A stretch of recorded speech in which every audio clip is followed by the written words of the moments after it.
So I would like to thank you all for coming to our second community webinar.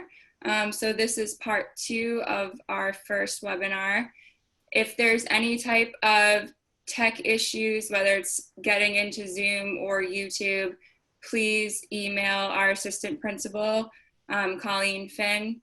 Call Finn at the email right there. She will be checking emails throughout the night. So I want to thank you all for coming, and we can talk about why we're here again for a second time. So the purpose of this circle tonight is really an extension from the circle that we had a few weeks ago. So we want to continue this restorative dialogue around racial inequity. And this time tonight, which is a little bit different than a couple weeks ago, we really want to focus on student voices and the Swampscott school culture. So we did receive feedback from community members from the first circle, and something that we heard is that we would like more students to give their opinions on the school, current events, what's going on right now. So we are here to have an open and honest and respectful conversation, one that will be difficult, as was the first. And we do not want this to be the last either. We will be planning more talks in the future. So tonight, the facilitators or circle keepers is myself. I'm Julie Ingasiola. I am the Swampscott High School health education teacher, and Holly Flanagan, who is a Swampscott High School English teacher. So we have a lot of people in the circle right now, panelists, who will also introduce themselves soon. So I'm going to allow panelists to introduce themselves. And if we would like to start with Paige Kennedy, if you would like to speak real quick. My name is Paige Kennedy, and I'm a student at Swampscott High School. All right, thank you. Najita, would you like to speak? My name is Najita Lennon, and I am a student at Swampscott High. Thank you. And Alex Roos. Hi, I'm Alex Roos. I'm a student at Swampscott High School. Thank you. And we will move to educators. Melissa. Hi, I'm Melissa Albert. I am a French teacher at Swampscott High School, and I also co-advise the ADL World of Difference program. Thank you. Lisa. Hi, I'm Lisa Green. I'm a social studies teacher at Swampscott High School. Thank you. Steph.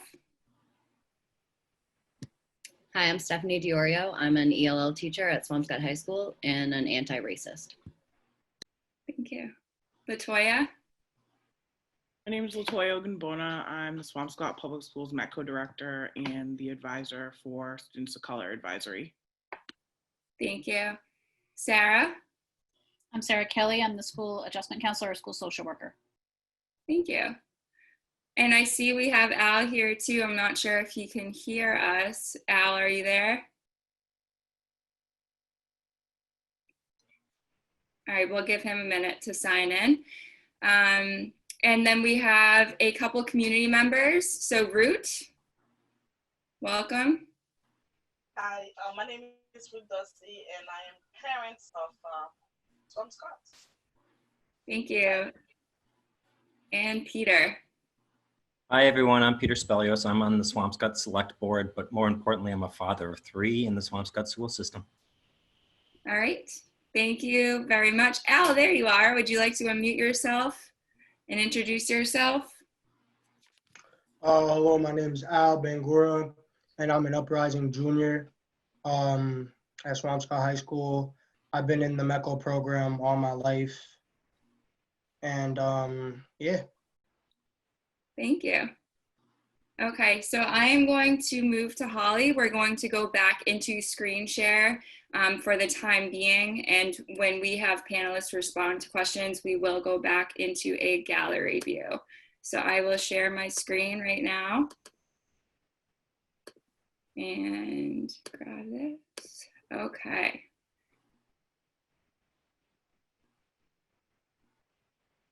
Okay, Holly, take it away. Good evening, everyone. Thank you.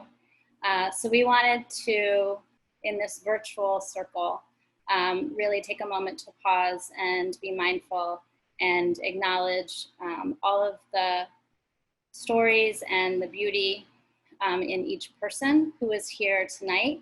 And so by a way of invitation, we will share this greeting that is part of the Northern Natal Tribe of South Africa. And it's Sawubona, which is a greeting of I see you. And as Root discussed a little bit earlier, the I see, or the verb, is much more than just the act of looking, but it's really an honoring of person and ancestor and story. And Sikona, the response is, I am here to be seen. And when you see me, I exist. And so it's really that tradition of Ubuntu, or really a spiritual and mindful practice of acknowledging the circle and the community. So we will please join in this collective gesture. I will say, I see you, and please repeat in unison to all and to one another. So I see you. I see you. I see you. I see you. I see you. See you. I see you. I see you. I see you. And I am here. And I am here. I am here. I am here. I'm here. I am here. I'm here. I am here. I am here. So thank you for that, because in this virtual Zoom and circle, it's really difficult to see each other's faces and to have the nonverbal communication to be fully in person and presence. So thank you for that acknowledgement that you are here.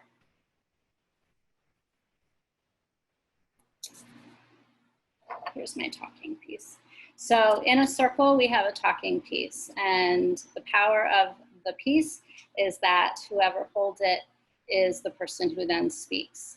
And we respect it in that we pass to the next person. And if they have something to share, then they share, or then they pass as well. And it's usually something of importance. And so tonight I have chosen something from my children, since tonight's focus is on the school community and culture. And you as educators or parents or students, we are raising or supporting children. And so my youngest child made this in pottery, and I'm not sure what it was supposed to be, but it ended up being a donut. And it started out being red, and then maybe some blue, and then some green. And it's really just a brown hue with blue and black spots, and it's multicolored. And so my talking piece tonight really represents the circle and the community that we are here for these students and children, and this next generation that we are so hopeful and proud of, that they will rewrite so much of what adults have done. But it also represents the multicolor perspective and view, because I know so many of us on this panel, 30, 40, 50, 60 years old, we were taught to be colorblind and not to see color and not to see race. And yet that very perspective really was saying, you will see my race and you will see everything as perhaps one or white. And not to see the color is not to honor the multiple rainbows of this world and the diversity of this world. And so this piece here, this talking piece, is multicolored. It is black, it is white, it is red, it is yellow, it is purple. And so I use this tonight virtually. And so you might have something near you that you hold as well to remember the honor of the piece when you share. Since we are virtual, we'll just move in alphabetical order and I'll call on you. Please remember that you have the ability to say pass, or to say I'm not sure, I don't know, or just thank you. Thank you, Holly. So we are going to go over some norms. When asking norms, we have to ask the question, what are the expectations we have for ourselves and for each other when we're in this circle. So last time, the first circle that we had, some of the things that were said and were repeatedly said was assume positive intent, discuss feelings without judgment, and speak and listen from the heart. So I'm going to ask panelists, we won't go around to everybody, but if you have something that you want to add or change, you can raise your virtual hand. I can see you, and I will call on you to add.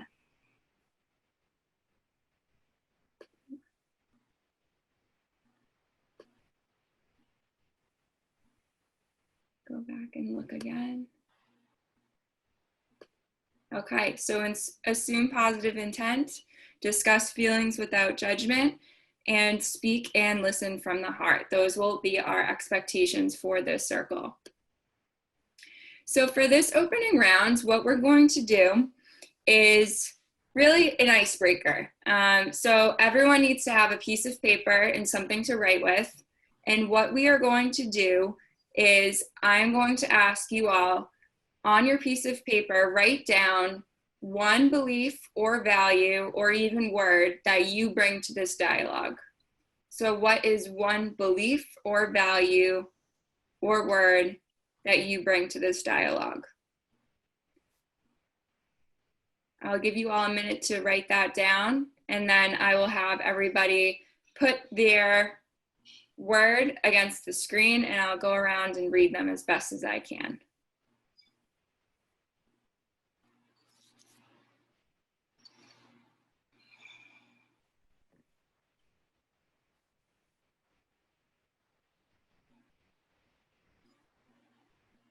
And to actually make it even easier, I'll just call you guys in alphabetical order and you can say your word. How about that? Because I might not be able to see what you have on your paper.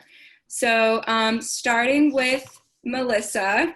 Melissa, if you would like to hold up your word and tell us what you bring to this dialogue, that would be awesome. I don't know if it's going to be backwards, but it says connection.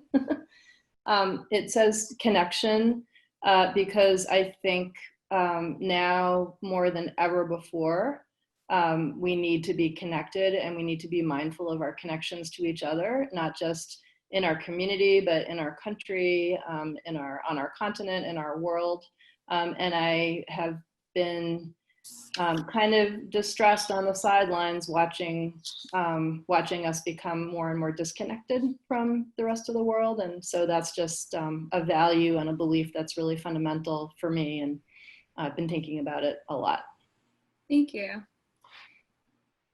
Al?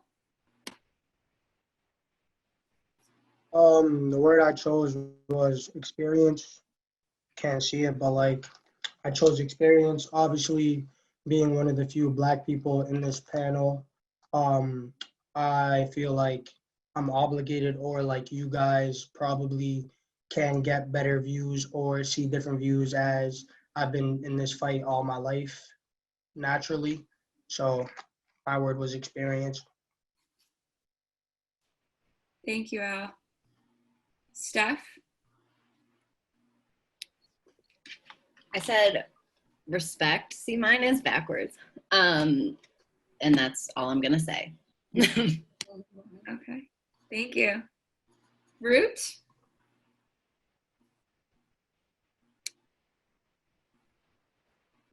Unity.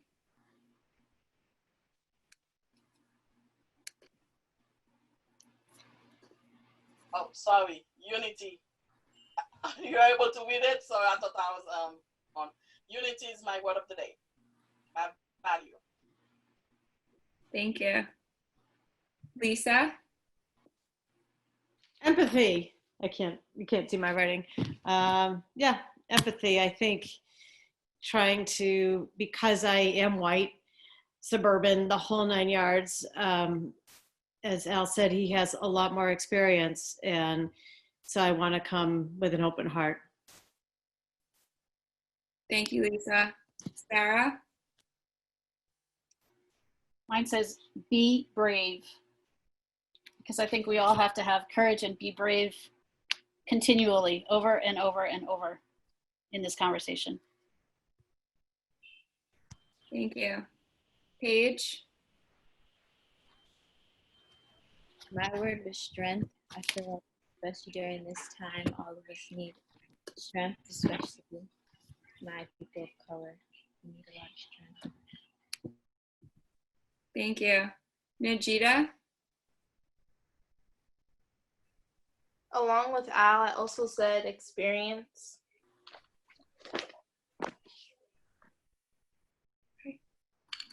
Thank you. Latoya?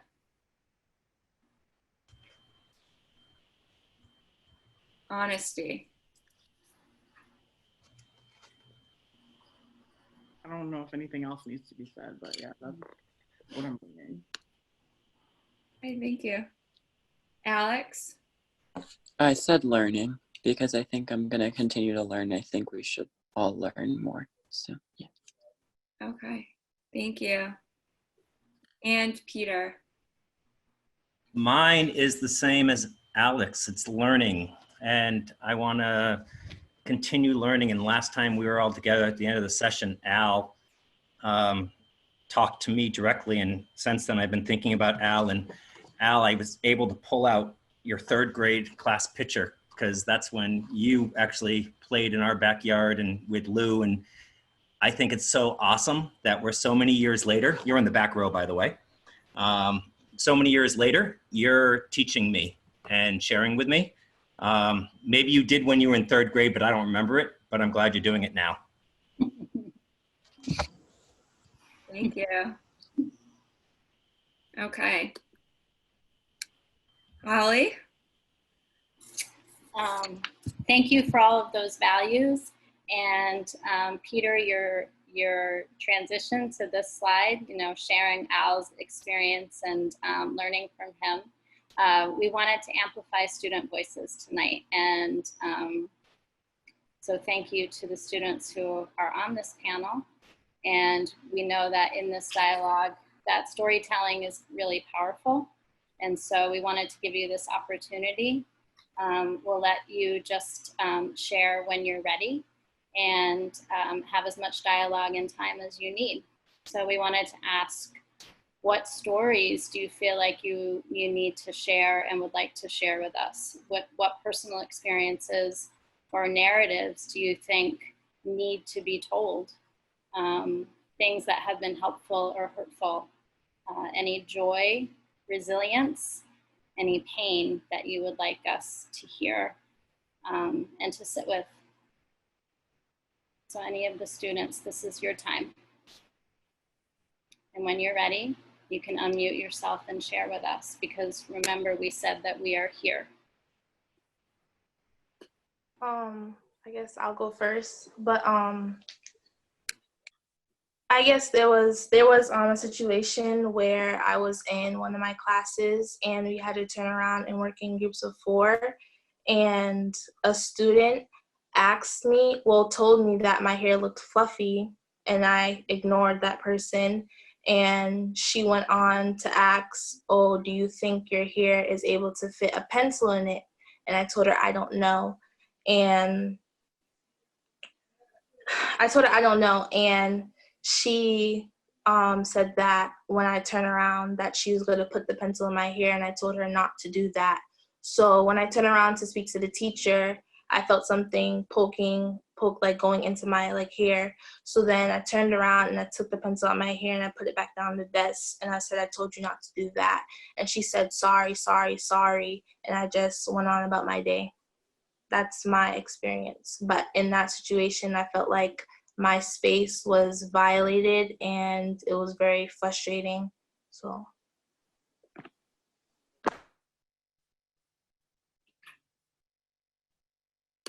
Thank you for sharing that, Najita, and being brave and starting the storytelling.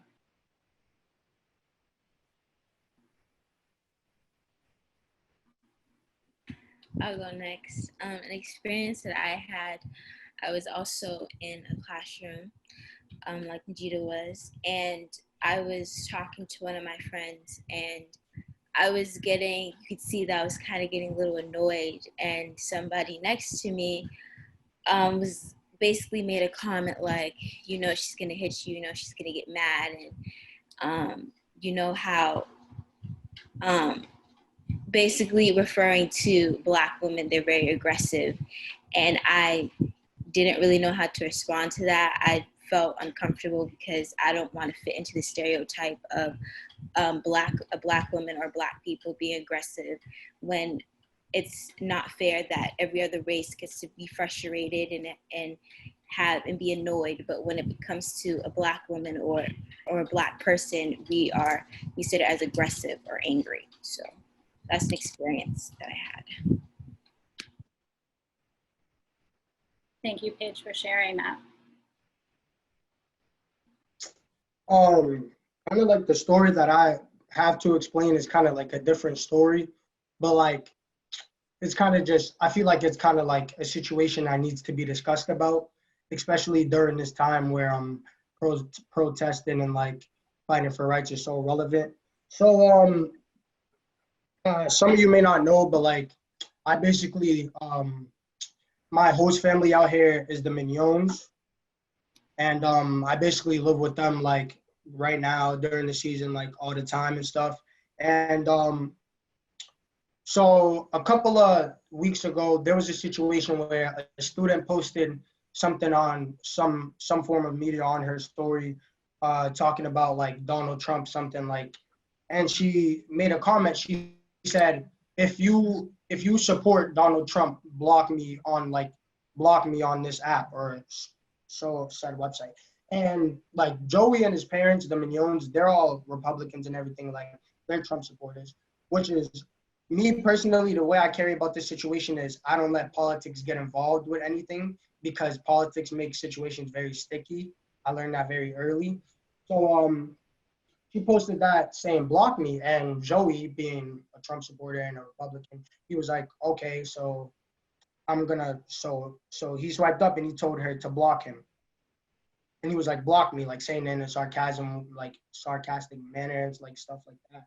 And she decided to like, she said something like in the likes of like, oh, obviously you're defending a racist, like this, that, like in something in those manners. And Joey was like, no, I'm just a Trump supporter and you should just block me, like, because you're posting this on your story. She decided to block him and then go on to further say that Joey was in support of racism, this, that, and the third regarding all situations like with Trump's past allegations.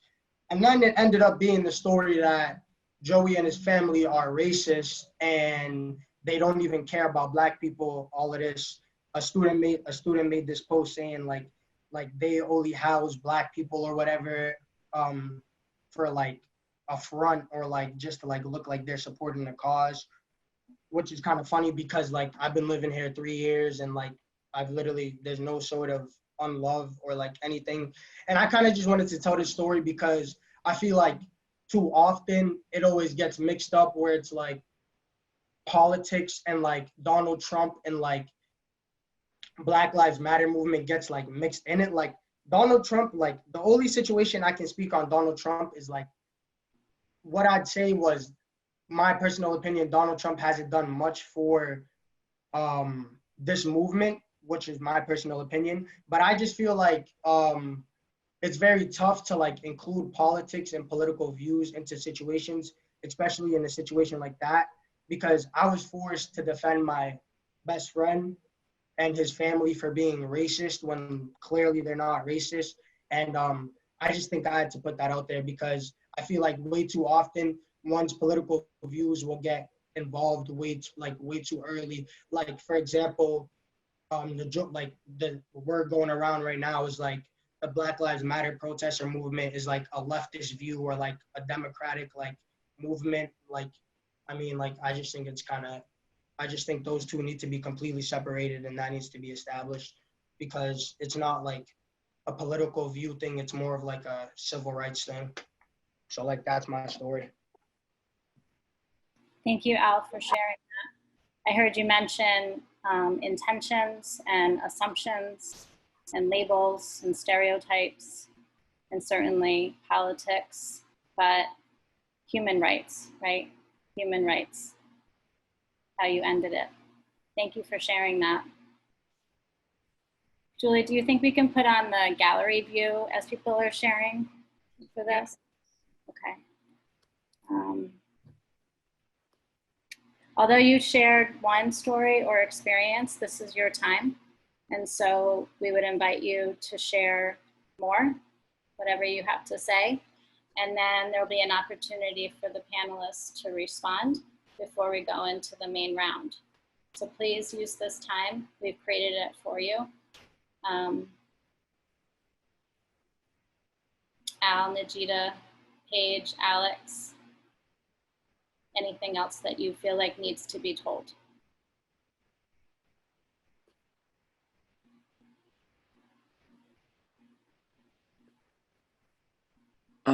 I just know that I had a former friend, especially during middle school, he was white, he would go around in our friend group and say the N-word constantly for shock.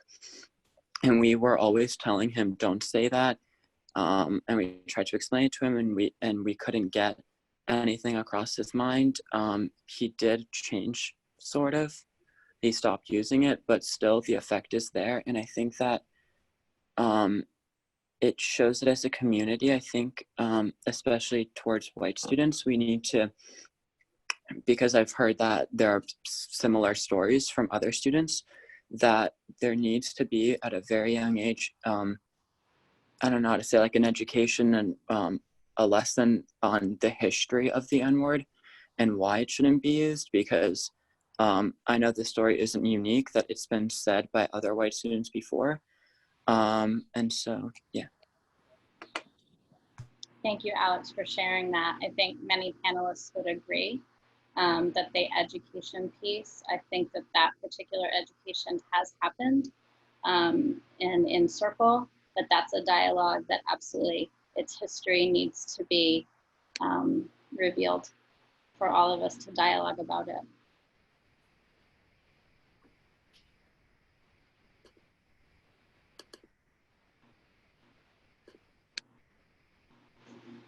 Thank you, students, for being brave. You brought up perceptions and stereotypes and labels and unfair judgments and ignorance. And that's really the importance of tonight and these conversations. We'll just give any panelists by the show of a virtual hand if you would like to respond to any of the students' stories before we go into our main question round. I see Lisa Green with her hand up, and also LaToya. Lisa, if you would like to unmute yourself.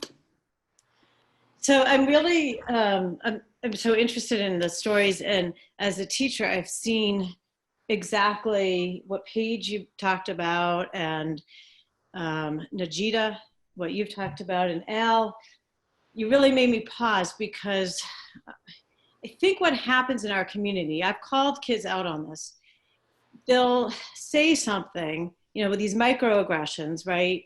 And, well, he's my friend. And so kids think, and Al, I respect the fact that you said your friend's not racist. I think most white people, we don't want to think we're racist, but the reality is most of us are. I've probably been a passive racist my entire life without owning it or realizing it, and working really hard to be what Stephanie is saying, an anti-racist and being deliberate. So I think it's possible to have a friend and to love each other, and to love someone who's white, someone who loves someone who's Black, and still be part of this racist system. And there still needs to be a calling out. And I think politics in this particular case really do matter. And we really need to have that as part of the conversation. You know, I had a student, for example, who wanted to go and say the Confederate flag is okay, that's my politics. And so one of the things that maybe the panelists, can certainly have a discussion, and you kids can comment, but that's not okay. Flying the Confederate flag is not okay because of what it means, but we need to understand that politics is part of it, and I don't think we can separate it. Thank you. Well,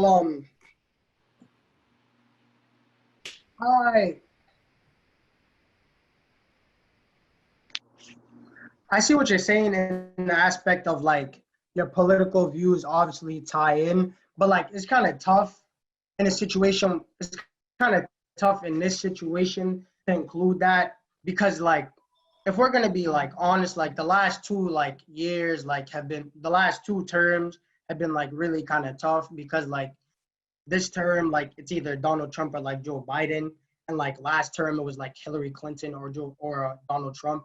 So like, but like Donald Trump, the situation or the aspect that I'll say from the Mignon standpoint, if I don't even want to defend or like if I want to say the reason why he got elected was because I feel like Donald Trump did improve our economy and he did good things for our economy as a businessman. So I think that's why he got most of his votes that he did. But I also completely agree with what you're saying in the aspect that like it does come into a part or into a factor or a situational like I'm trying to like find like the correct words because like it's very easy to like tie the two situations in, but like I kind of just think like your political views are your political views and like everyone has their reason for their political views. So like it's kind of tough. So like it's kind of tough to use someone else's political views and wait and like and say that they're against or in support of a movement, if you know what I mean. Like, cause like my uncle's like a Republican, he voted for Trump, but like he voted for Trump because like Hillary Clinton literally like got exposed like weeks before like the ballot was before like the election. So like it's kind of I just feel like the two like are way too like solid topics to intertwine. But like that's just my personal comment on the topic.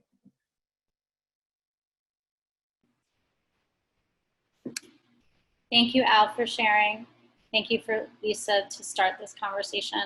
I think LaToya, you had your hand up earlier.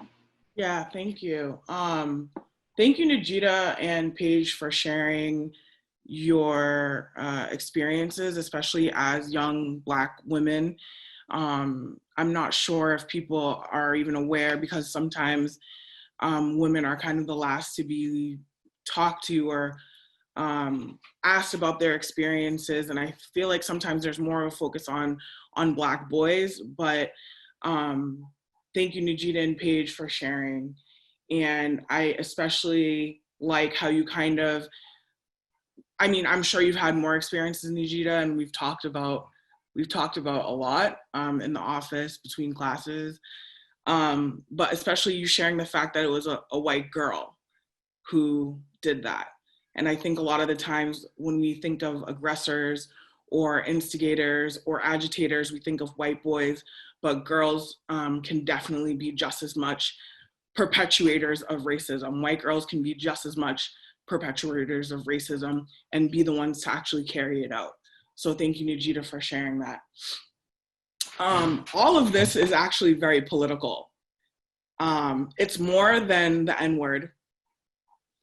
It's more than hair. It's more than a violation of space.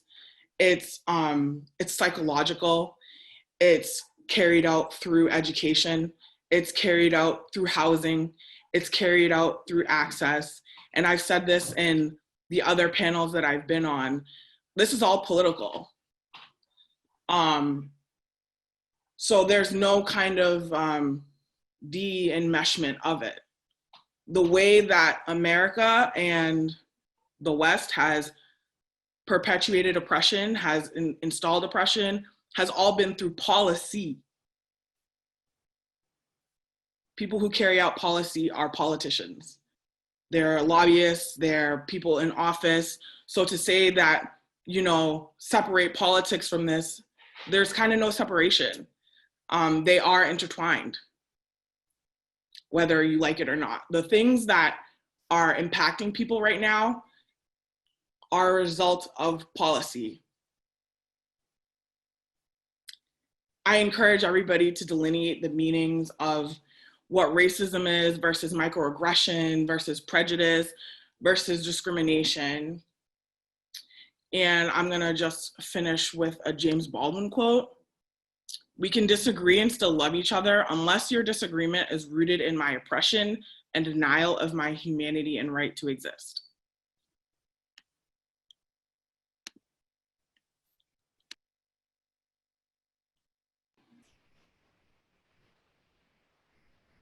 Thank you, LaToya.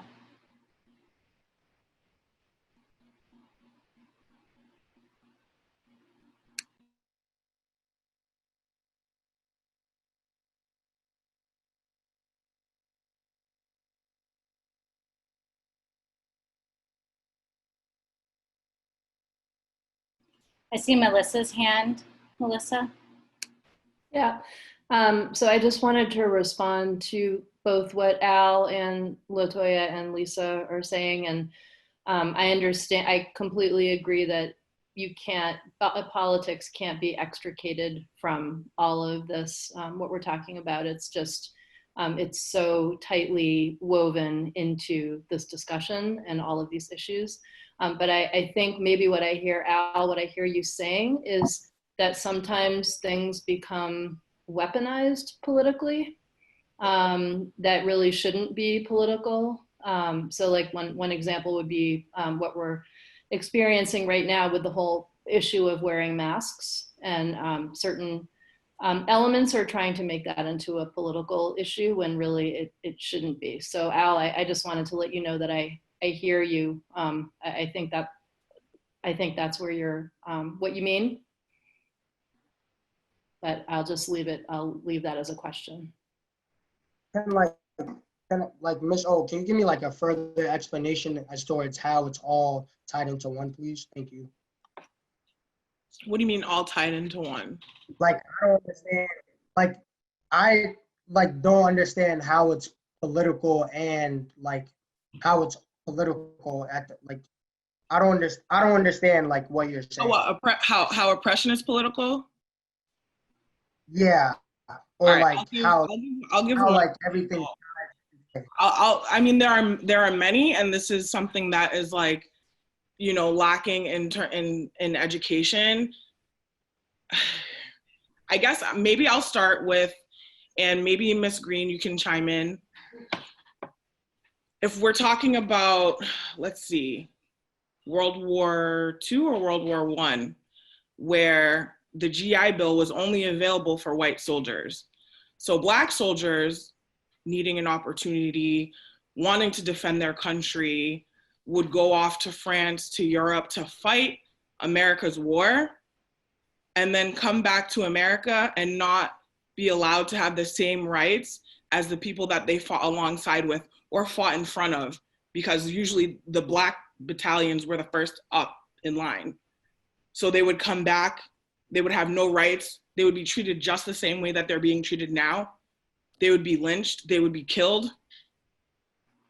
So I get, like, I get your love for the Mignons, I get your love for Joey and your appreciation and your respect, but there's a lot that you have not learned. And you're learning now, and that's fine, that's cool, but that's just one example of a way systemically a policy was made that detracted or did not let Black people have the same rights, even though Black people are fighting and defending this country, contributing to the economy. That's just one example. LaToya, thank you for sharing that. Al, I think Lisa is going to respond maybe with a few other examples. Peter also wanted to respond to this, and then Paige. I think this is the exact honest dialogue that we wanted to have, because as people said earlier, it's perspectives and ignorance that we're trying to discuss. I think it gets personal when we start to use names, and there are humans and people attached to it. So as Ms. O just said, I think many will discuss policy and in terms of politics. Ms. Green? Yeah, so Al, I haven't had the good opportunity to have you in US history class. And, you know, it's funny, I saw Myra on the list. I had her as a student, so she'd speak to this, but she's not here today. I there's so many examples that it would be really difficult, and there's a way that we go about it to slowly uncover it. But I mean, we have to go back, my friend, to just the Constitution even, you know, the fact that we have an electoral college. It's really, the issue here now is about, you know, states versus should we have a national approach, but really it came down to is the founding fathers wanted to have a system that would enable the slave states to basically control power in the presidency, one of the branches of government. And we see this power struggle all through history. And I'm not going to bore you with lecture after lecture, because I'll do that for you next year, my love. And you'll discover it too on your own. But it's just, and it's and I think what the problem is, and this might help you out a little bit, the Democrats are just as guilty. White liberals are sometimes the worst. And I speak as a white liberal. I'm sometimes the worst. I've done things and said things out of pure ignorance. And, you know, so it's not, the Republicans don't own racism. The Democrats are racist as well. We all support that system. That system has helped me it helped me go to a fancy Ivy League school. It helped me succeed. It helped me do all those things. I grew up in Swampscott, Al. I lived here. The only Black student I ever came in contact with was a student from Mecco who was always thrown in the lower level classes because there was complete segregation. Back in my day, I'm gonna really age myself, we use not the N word, but Negro. Like we didn't even have it was terrible. I mean, so, and I think of myself as a good person, right? I think of myself as someone loving and who would embrace. And I grew up thinking I needed to be colorblind.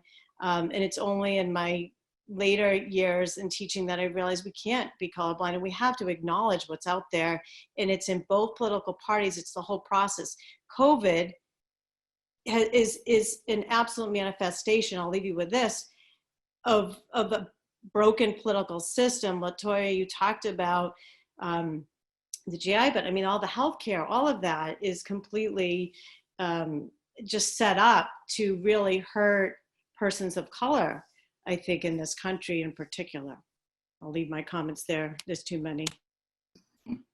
Lisa, thank you for all of your truth-telling and honesty in that. And Al, I think we can all see and honor the fact that this is difficult, again, because you care deeply about people that you've mentioned. I would just invite you and everyone to return to the norms, which is that we were going to speak honestly and that we were going to be okay or be comfortable with being uncomfortable in order to have this dialogue. And so I think Peter wanted to share. Peter? Thanks.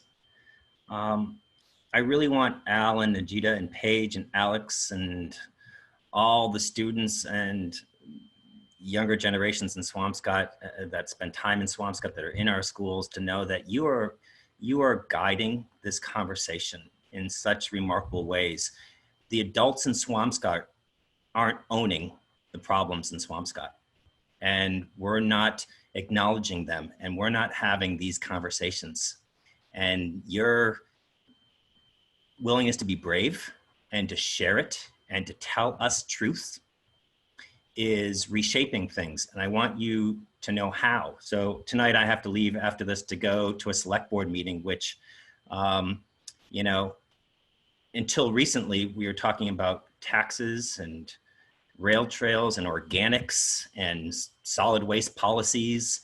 But you really are changing the dialogue. Tonight, we're going to start continuing the conversation about what is this town going to do to own its issues and to fix its issues relative to race and equality. And that's because of all your voices.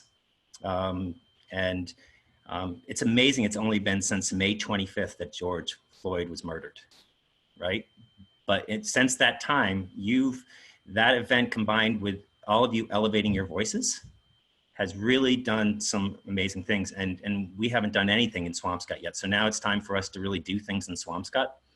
I want to leave you tonight, aside from asking you to please keep talking, please keep sharing the uncomfortable truths and sharing what's happening in schools, and talking with LaToya over the last recent weeks. LaToya has, not her words, but I think the meaning has been what we see in school is raw and exposed, and that in the adults outside of school, it's more subtle now. We've learned how to make it more subtle, but it's there.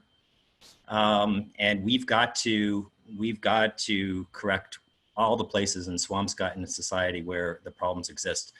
I do want to leave you with one bit of hope, and for me, it is getting a phone call yesterday from someone who we've talked on town business quite often, but so when he called me, I assumed he wanted to share a thought or frankly complain.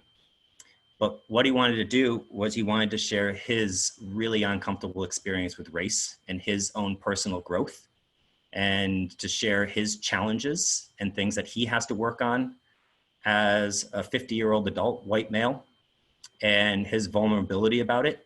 And to me, it was amazing. I mean, it was hopeful that someone like that, who I've never had a conversation with ever, something like that would call me and would trust me enough to share that vulnerability and have that conversation. And I want you to know that if it wasn't for all of you and what has been happening of late, I don't think those conversations would be happening in Swampscott. So I really just want to leave you with a voice of empowerment to keep going, keep pushing us. Al, I love hearing your voice. I love you pushing me. And I promise I will see you, and I will hear you, and I will work to be better and address things wherever and however I can. But I'm really grateful for you all. So thank you. Thank you, Peter. We appreciate your participation last week and this evening, and even more so your work as you continue and you go to the next meeting. We appreciate your honesty and your willingness to be part of this conversation and to be so vulnerable as well. Paige, did you want to respond? Yes. I wanted to respond because I was listening to you out, and it kind of frustrated me because personally, I can't see if you support Trump and you have Black friends. I personally don't see how you can be with the Black Lives Matter movement and support Trump, especially you said yourself that he didn't do anything for that movement.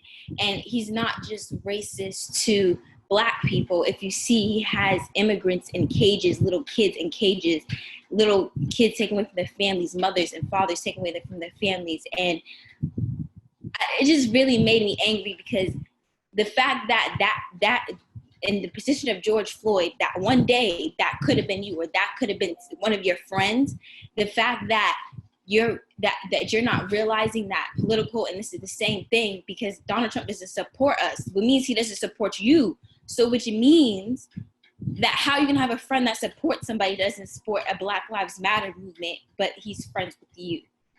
And I know it's hard because you have a close relationship with anything, but you might come across something like that one day with yourself. So if you're, and maybe, yes, they might support them, but I feel there's a lot of people that I know that supported Donald Trump and seen what he's done and sees what he hasn't done and seen that they changed their views, and they said, I'm not going to support him no more simply because I have Black friends. I have Black people around me. And I hope you realize, I've realized one day that that's not right. You can't say I support the Black Lives Movement, but then hold up a Donald Trump flag because he's racist and he's going to be a racist. And if he's a racist and you support him, you're a racist too.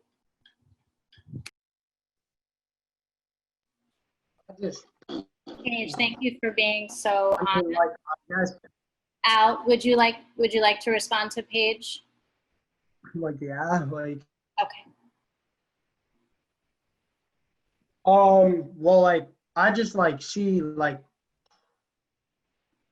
it's just different for me because I literally have family that is Trump supporters, and I 100% understand why they're Trump supporters.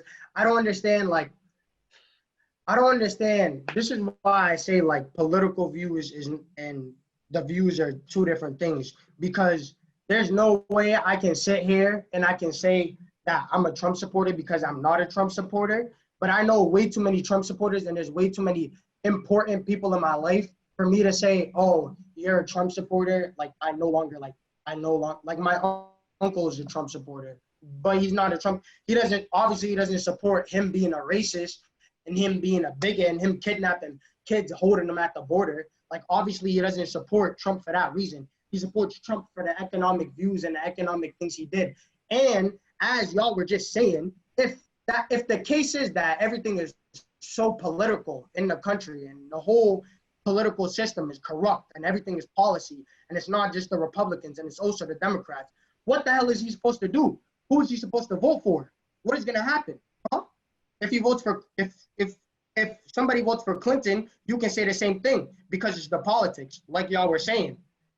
So I don't understand like how like that's because he's a Trump supporter, I can no longer like associate with him. First of all, like he literally can't even vote. None of us can vote for us to be captain like this. Like we're voters. Like Joey doesn't have any actual power. It's not like he's actually a Trump. Like he can't vote legally. So and like I just like I don't get into that conversation. Like I said at the start, I never get into that conversation with Mr. and Mrs. Mignon. I'm not like, oh, why are you a Trump supporter? This, that, and the third. I don't have those conversations because once again, at a young age, I learned to never speak on or include politics. But like, as I've said today, I'll be doing some growing and obviously I'll be doing my research, but like, I still, after today, I still don't see like how just because you're a Trump supporter, you're automatically racist. So like, I mean, I don't know, like you can me with like disrespect in your heart, but like, I just know way too many people who are not racist in the slightest. The Mignon, I'm pretty sure I would know by now if the Mignons were racist because like I've been with them for like 3 years, but like I don't know. I'm just gonna say like I just think it's two different views. So, Al, thank you for your passion because in the last and I am not a Trump supporter in the slightest.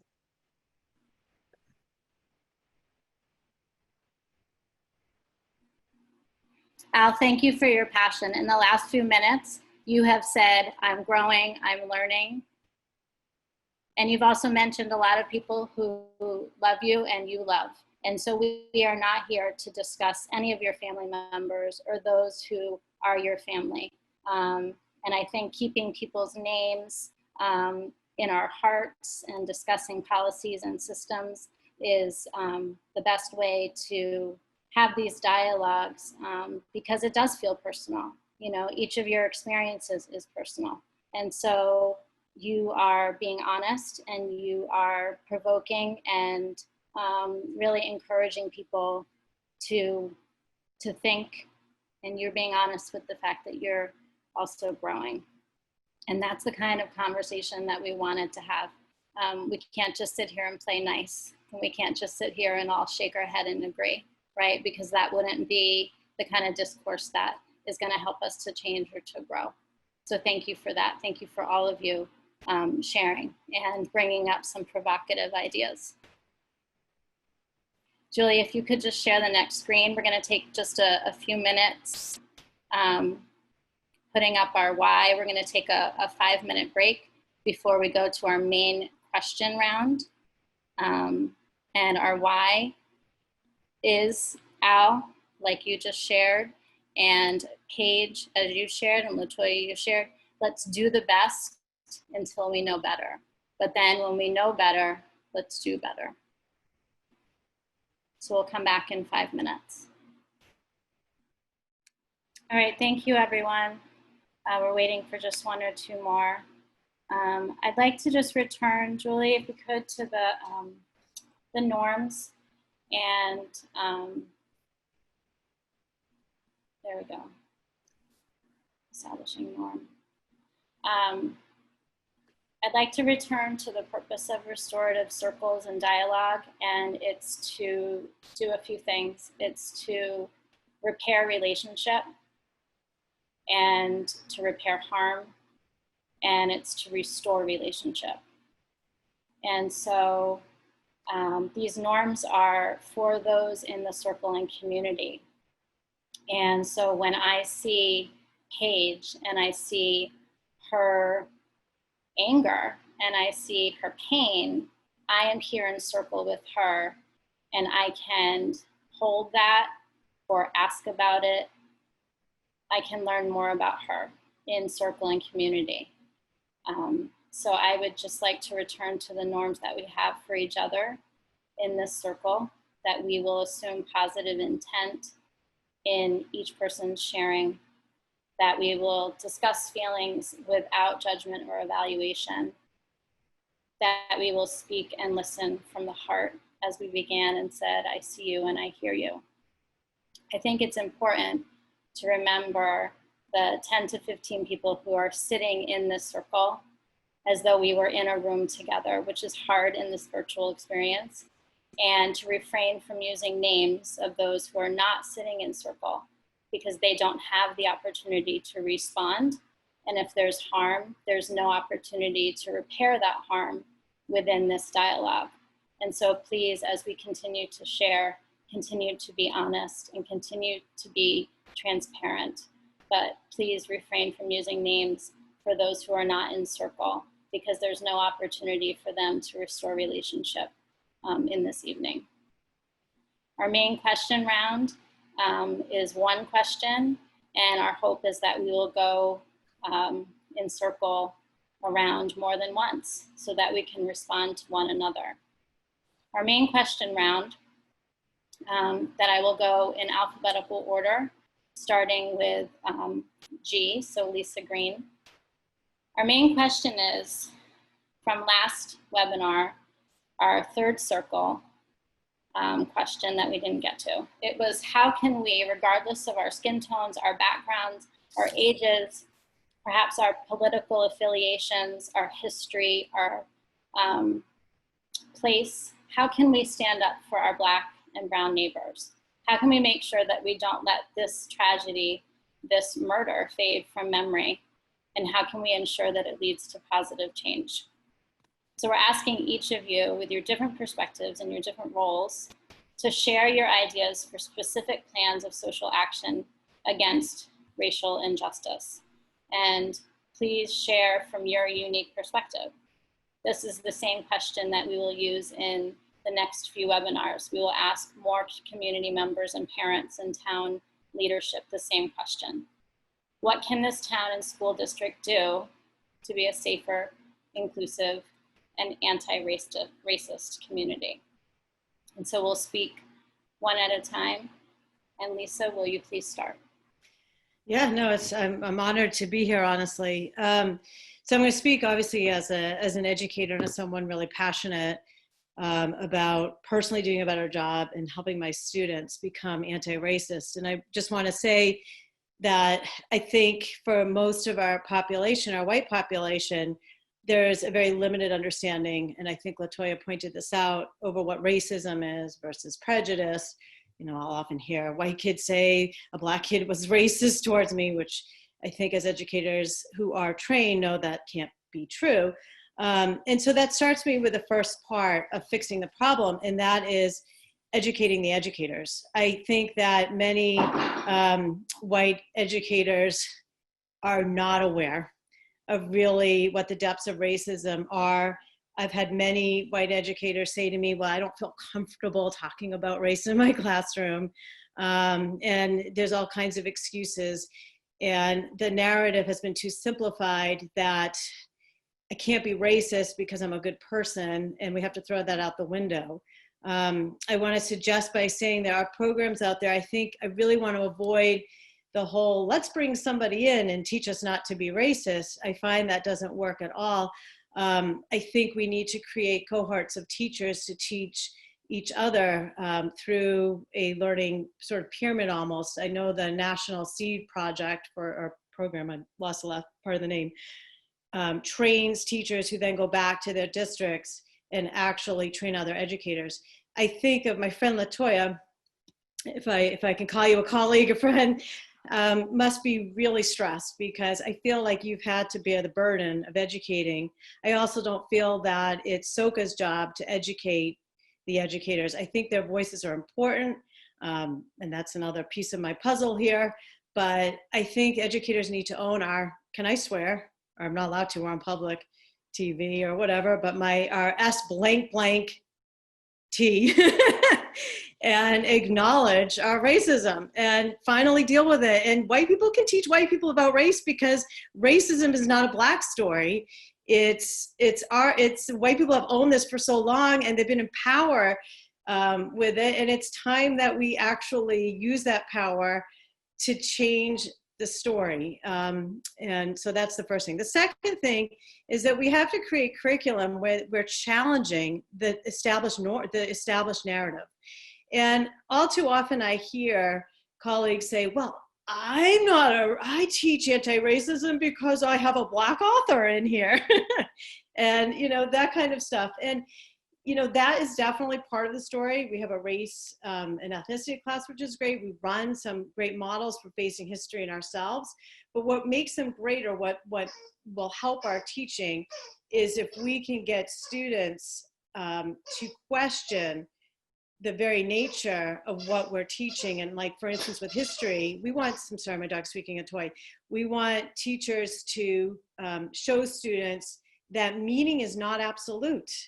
And that, when I talk about slavery, for example, it can't simply be poor Black people. It's an awful history. Your people were oppressed. Oh, my white people are bad. I feel guilty. It's so much more complex than that. And it totally dishonors the legacy of David Walker, Frederick Douglass, Harriet Jacobs, Celia. I mean, I go on and on and on. And so bringing those voices to that classroom and showing the complexities of history, which a good program and good training, such as Facing History in Ourselves or Choices, or a lot of the training that I've done, allows our teachers to really engage students. And that can be done at all levels. I mean, even in an economics class, you can bring in the statistics. Why is it that statistics about Black employment are brought in 1960s? And looking at employment rates. So the point is that that narrative needs to be challenged right from the beginning, so students become constructors of their own meaning, and they're not just given the standard white history that has been basically what I was fed for most of my life. I had to really seek it out, and we have to do a better job of teaching teachers how to do that. And then the last thing is repair.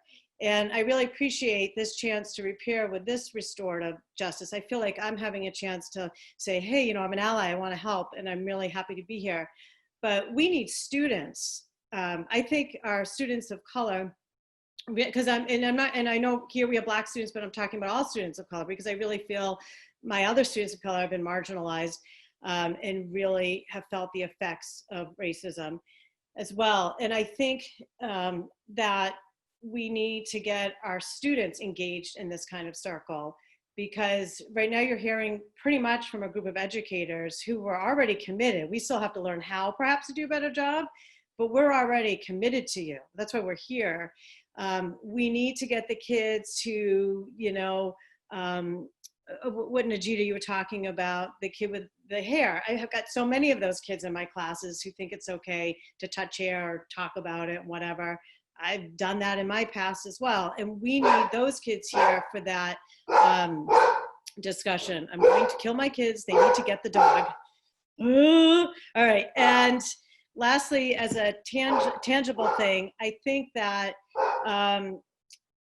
we can be allies. I think we need to identify educators besides LaToya and forgive me, the name of the gentleman who's running the boys club, LaToya. Maybe you can tell.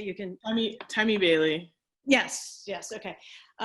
Because we need to have cohorts. We need to know that students of color, particularly our MECO students, who are facing way more than just the bus. Everyone who talks about MECO, the poor kids, they have to take the bus. That is the least of the problems, is the bus. It's the identity. I mean, there's so much more, right? The bus is like the easy thing, so white people don't feel guilty. And we need to identify white allies in the building, because those kids need to feel like they could come to someone like me or Miss Flanagan or Miss Diorio, which some of them already do, and have like a structured way to talk about that situation. And if I have time, I want to give one example. If I don't, I honor that and I'll move on. Do I have time for one example?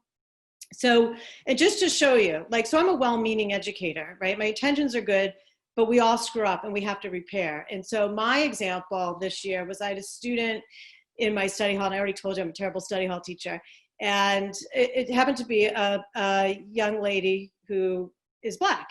And she and her group of friends were always really loud, but her friends were white. And one day, and I would separate them, but one day she came in late and I had allowed her kids to be together and they were quiet. When she came into the classroom, I immediately told her, "You're sitting over there, you're sitting away from your friends." And she just sort of looked at me like, "You're crazy." And she actually I was impressed by her composure. She just sort of walked out, went to the guidance. And I found out later that she really had thought that, you know, I was targeting her and that she had been really struggling with racism in the building. And I think like most educators who are going through that, and most of my colleagues, and me included, my gut reaction was, well, I was just trying to make the study hall quiet. I didn't mean to, you know, I wasn't a racist. But then, you know, because of my training and my thinking, I actually looked back on that and said, holy crap, I can totally see it from her point of view. I am one more little white girl telling her to you know, the Black girl in the class who happens to be loud, and that stereotype and all that, to be quiet. And so I did something I think unusual. I still cry when I think about this because, you know, I think we're very vulnerable when we talk about our own, you know, things that we screw up on. But I apologized to her.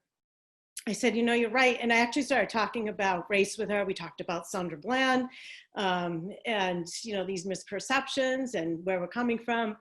And I think we ended okay, but I had that ability and that confidence to have that conversation with her and to admit, I don't think most of our staff can do that yet. And I think we need to get there. So that's my comments. Thank you. Thank you, Lisa. Thank you so much. Sarah Kelly.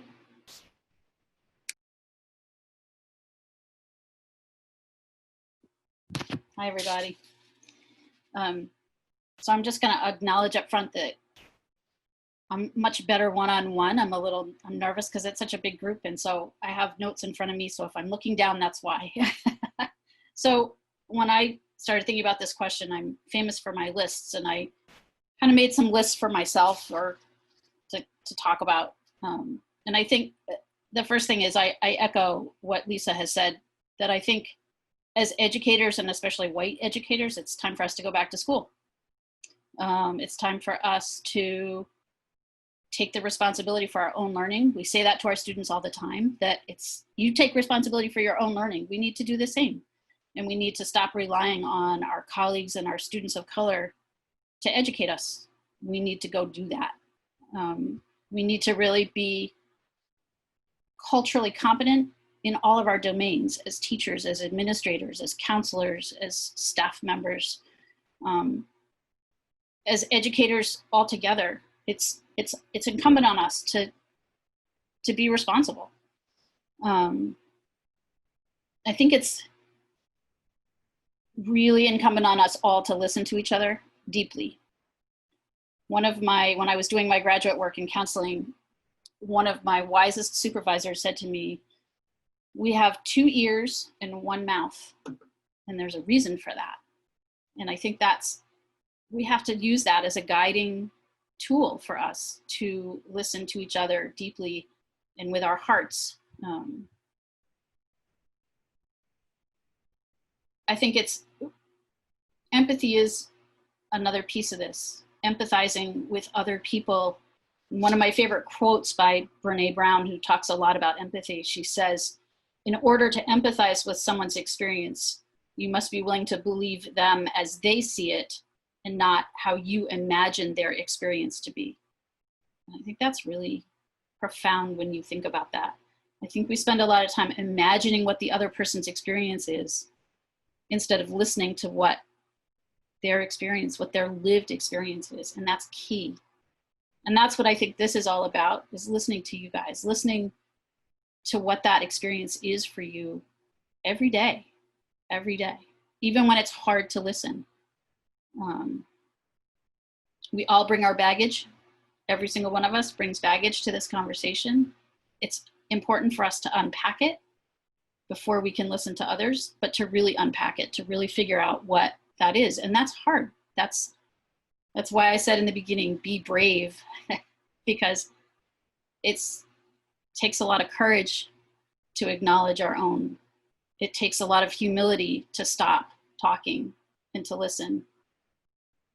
And even if we don't agree, or even if we're, but I'm not, which is what we all feel. But to stop that and just be humble and listen, I actually think is a very brave act, and very hard and very scary. Understanding that there's a lot of trauma and there's a lot of grief here for a lot of people. And I think that guides us sometimes in this. We get to see the news 24/7. We're on overload with horrific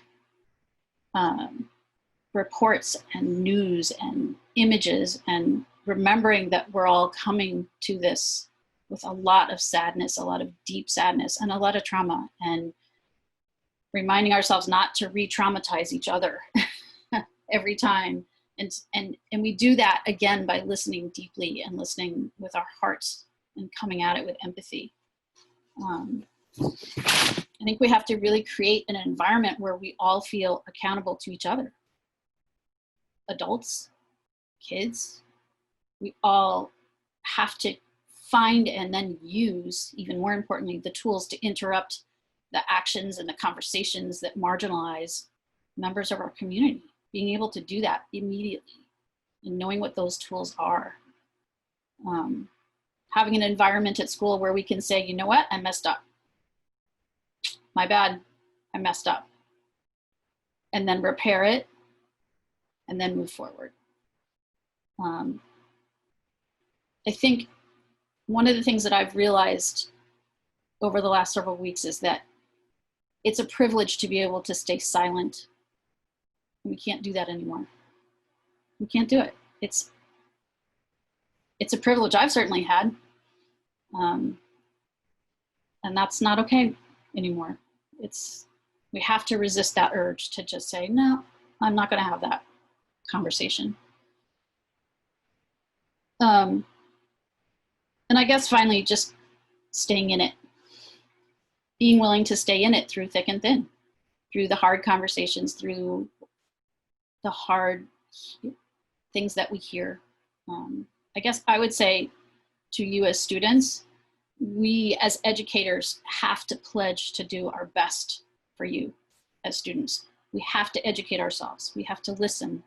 We have to empathize and strive to understand. We have to be brave, and we have to act. When we all became educators, that's what we agreed to do. And we have to recommit ourselves to that mission. Before we got started, Miss Julie I played Stand By Me. And that's what I think that was very poignant for me, because that's what we have to do, is stand by you. Thanks. Thank you, Sarah. I wondered if I had to go out of order because LaToya, do you have to leave early? I wanted to give you an opportunity to respond before you had to leave. I do, but it's okay. Like, I want everybody to be able to have their turn, and then I'll go. Okay. All right. Thank you. So that would be Paige Kennedy, your chance to share. I agree with Miss Green and Miss Kelly about the education part. I definitely feel like we need to, like, as teachers, I feel like you guys need to teach more about Black history. I feel like, or what the real is, because I feel like a lot of kids learn from middle school up to now about what America is, but it really isn't what they tell in the books. There's a lot of stuff that are not said in the books and everything. And I feel like from starting from middle school, start teaching kids what happened before slavery, what really happened during slavery, because a lot of, like, there's a lot of stuff I didn't know that I learned while not even in school. I didn't even learn half the stuff. I didn't even know half the stuff that happened during slavery. I didn't know stuff before slavery. I didn't know any of this, and I was never taught it. For me, through elementary school to middle school, even in high school. And I feel like it's hard to try to teach kids or teenagers that been taught something that wasn't real, taught something that they was taught by their parents, taught by what the school systems taught them. And I had to learn this stuff through my grandmother, my mother, my aunts, my uncles. I didn't learn it. So imagine kids not of color, they're clearly not getting it taught. So it's like, how can they don't know? They don't know that this is wrong. This is not right. It's this way because of this way, but it's really not. And I feel like that's why we have a decent amount of ignorance in our school, because they don't know. They just don't know. The kids don't know. They don't know the real history. They don't really understand. They don't know that it was never taught it. So definitely teaching kids starting from middle school the real history before slavery, because everybody knows you guys always start from during slavery, but what happened before slavery? Like where we came from and everything. And I definitely think another point to bring up is to bring more. I feel like more teachers of color need to be in the school. I feel like there's not enough. It's only Miss O, and there's only so much she could do. And I feel like we need more of that. We need more teachers of color, and we just don't really have that in the school. So, yeah.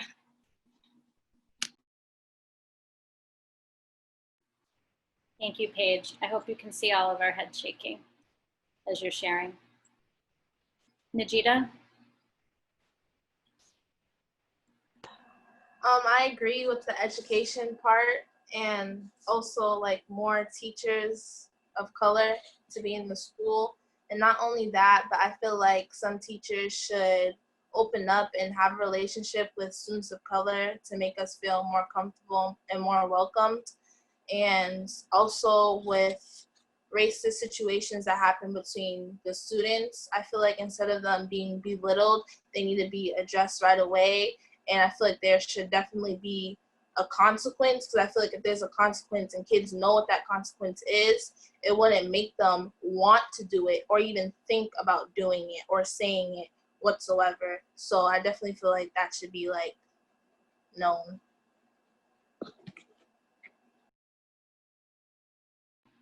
Thank you, Najita. Latoya? Thanks. So I'm a little confused about the question. Because what I've written down is how I'm going to stand and defend Black and brown folks. So that's kind of what I'm going to go off of. I'm not going to give any more advice to white folks, because I just feel like at this point there's a great deal of self-preservation that needs to be taken into account for Black and brown people. I think for far too long, there's kind of been this expectation to teach or coddle people who perpetuate racism.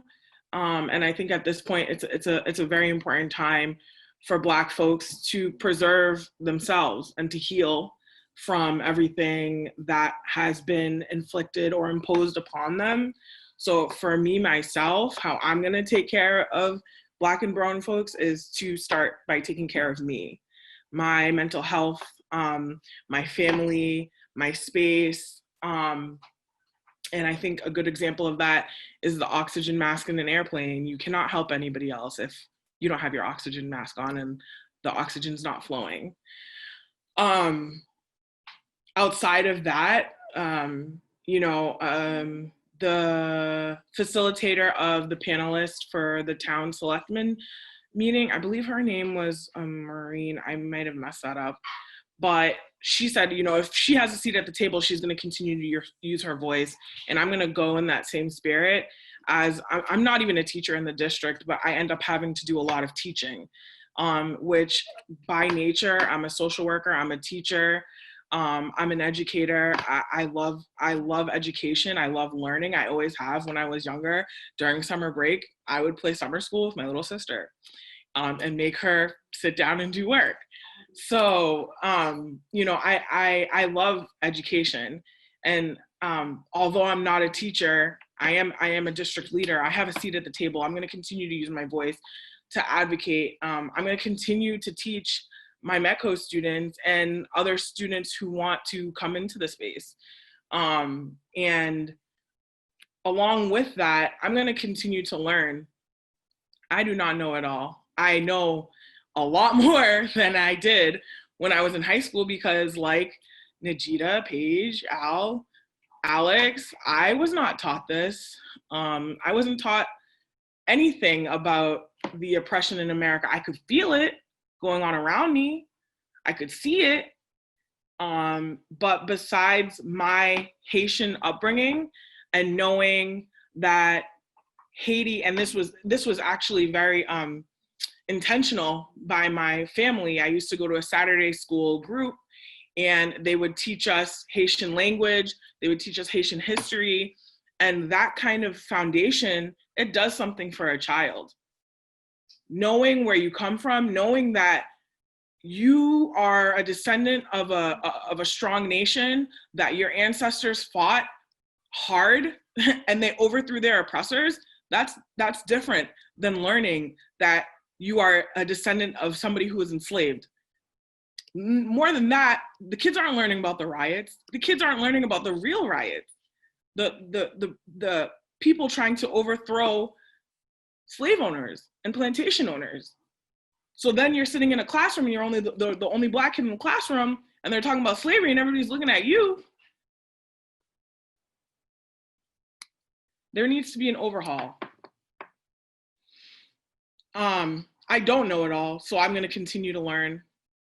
I had to go out and seek it by myself in my adult life by going to an HBCU. An HBCU is a historically Black college or university. I went to Xavier University of Louisiana. It was the best thing that could have ever happened to me. Required courses in African American studies for at least 2 years. There were even white folks and other people of color who went to who went to Xavier. It's not even like you have to be Black to go there, but if you're not going to be Black and you're going to go there, you have to honor that space, that sanctity.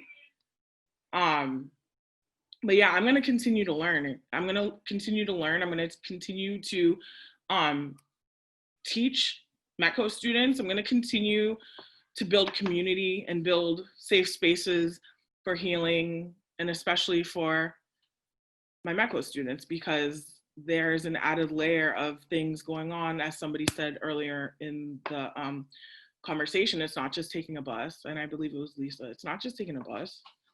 It's you're coming to a whole brand new setting. And I think one of the biggest things that stood out to me this year was talking to students about W.E.B. Du Bois' theory of double consciousness and the light that went off in their eyes when they could understand that this is language for what I am going through. I never knew that this language existed. I thought it was just like normal. I thought I was whatever. No, there are whole theories, there are whole ideas about the experience of Black people in white spaces. And I encourage, and I'm going to continue to encourage my students of color and even white students, check it out, because it's fascinating. The things that you have had to endure, and that I've had to endure. So that's how I plan on taking care of the people around me.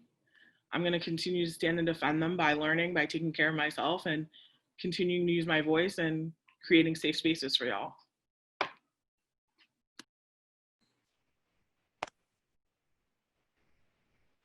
Thank you so much, LaToya. Alex? So I really like what everyone said, and I agree with what they said. I'd like to say, so I've been in Swampscott for 6 years, so I haven't gone here my entire life, but up until I took American history, I think I learned more from 4th and 5th grade about African American history than I ever did during any of my years in Swampscott Middle School. So I think, so for example, like in 4th and 5th grade, we'd have a month where we talk about, where we would watch documentaries, specifically from the Civil War up to present day, about the Civil Rights Movement, certain marches, and we'd also talk about, and in the documentaries, it would show the experience of Black people in America. It wasn't just like a cookie cutter, like, oh, racism was bad. It showed how racism existed. And at 9, 10, 11 years old, to be taught that, and we understood that, it was really eye-opening, because in that school, there were almost no students of color. So to learn from that young age, I think was really beneficial.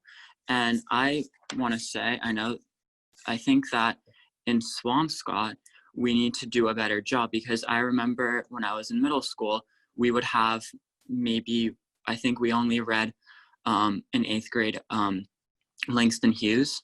And that was the only book I can remember that was not written by a white person. So, and like I said, in middle school, there were a lot of racist remarks and everything. So I think that starting from kindergarten, actually, there in Swampscott school systems, there should be tangible curricula, which is built to teach kids about racism. Obviously, you can't go through the whole history to a kindergarten, but I think that we need to try every single year.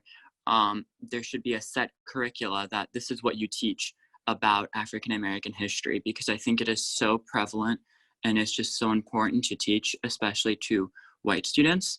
And I think that through education, we'll be able to that white students will understand what Black students go through on a daily basis. And also, I know that Ms. Haggerty has a course on race and ethnicity.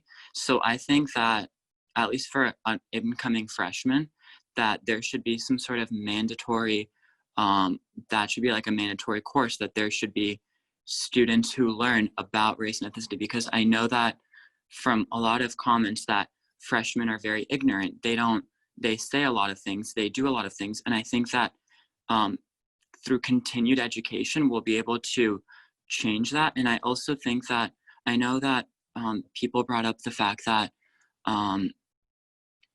we need to show, like educators need to show that there's allyship. I know at the start of last year, so 2019, teachers said their pronouns, which I think was really important. So I think this upcoming school year, so like in September, whether it's virtual or in person, I think that teachers should say, I am an ally, like all teachers, not just like Swampscott High School, like Swampscott Public Schools in general. I'm an ally of the Black community. Like, I am here if you ever need to talk about a racist incident, because I think through that, you sort of allow students of color to come to you with their experiences. And I think that that's important. And I think that teachers in general should not be as afraid to talk about racism in Swampscott High School, because I feel like that still happens. Not obviously not all teachers, but I still feel like many white teachers seem nervous, or so I just think that there should be some sort of training done to ensure that when they do hear a racist intent or a microaggression against a student of color, that they know how to appropriately act, so that they stop that person from saying it, and they also help the student of color in that experience. So yeah, that's all I have. Thank you, Alex. Najita, I see that you have your hand up. We have 4 panelists in the circle still. And so it would be like we're passing the talking piece around the circle, and then we'll circle back around, and we'll take anyone that has their hand raised. We'll come back around to you after the 4, okay? And so now it is Melissa. Okay, so I, I'm gonna probably echo what some of the previous speakers have talked about. But my starting point was in the aftermath of the George Floyd murder, and then in the aftermath of our conversation from a couple weeks ago. I went out and got a Black Lives Matter sign for my front yard. And I put it in my front yard, and I felt really like virtuous and good. And then I read an article about quote unquote performative allyship. Okay, so like Steph is nodding her head. And it made me think, like, why am I really putting this sign in my yard? Is it virtue signaling? Am I trying to tell everybody that, like, that I'm on board with this? Is it for my my neighbor around the corner who has a big giant Trump banner? Do I kind of want to make him mad? And then I started thinking about, like, what am I actually doing? I can talk the talk, but am I walking the walk? So, like, what am I doing to be an ally? And I feel like I am doing some things, but I feel like I need to do more. And people have talked about admitting that we need to keep learning. I need to admit to myself more often that I don't have all the answers, that I have a lot to learn, that I'm not, perfect, that I've made mistakes, that there are things that I regret. And I need to make it my focus to do better every single day in all of my relationships with my colleagues and my students. One of the things I'm going to try to get better at going forward is I am not a confrontational person, and I really dread confrontation. Like, that's like really difficult for me. So there have been times when I might have heard, not so much with students, because I feel like as, maybe a person, maybe more of an authority figure in a classroom context, that, I can talk to students if I witness something or hear something. But there have been a few times with colleagues where colleagues have sort of made passing comments, and I haven't really said, wait, hey, can you explain that to me? I want to learn more about what you said. I'm trying to understand. I've just kind of like let it slide because it's easier. I don't want to get into it with someone. I don't want to wreck a relationship. I don't want to hurt someone's feelings. I don't want to call them out. But now I'm thinking, like, that's really has to be a focus for me going forward, is that I have to stand my ground. I have to be courageous, and I have to, if I hear something or I see something that doesn't sit right, I have to address it, like, in that moment. And that for me is going to be challenging, but I need to do that. The other thing that I think it was Najita who mentioned, that teachers need to open up and have relationships. And sometimes I feel like, and I don't think it's just me in the school, I feel like, we're kind of surface, right? Like, the students come in, we kind of chit chat, la la la, then we kind of get into the lesson or whatever. And there's not a lot of kind of digging under the surface, which I think can be an issue. And especially with sort of like classroom atmosphere and expectations for behavior, et cetera. So I am really determined to use what I've learned about restorative practices this year to try to incorporate more of that in my teaching going forward, because I feel like once the relationships are there, other things are, people feel like they're being listened to, and as opposed to maybe being ignored. And I feel like I want to make an effort to make everybody feel like they're being listened to, they're being heard, they have a chance to, like, share their voice. And then I guess I would just, a third focus that I want to improve going forward is, a lot of people mentioned curriculum. And I do incorporate, I've always striven to incorporate Black and Brown voices and histories in my classes.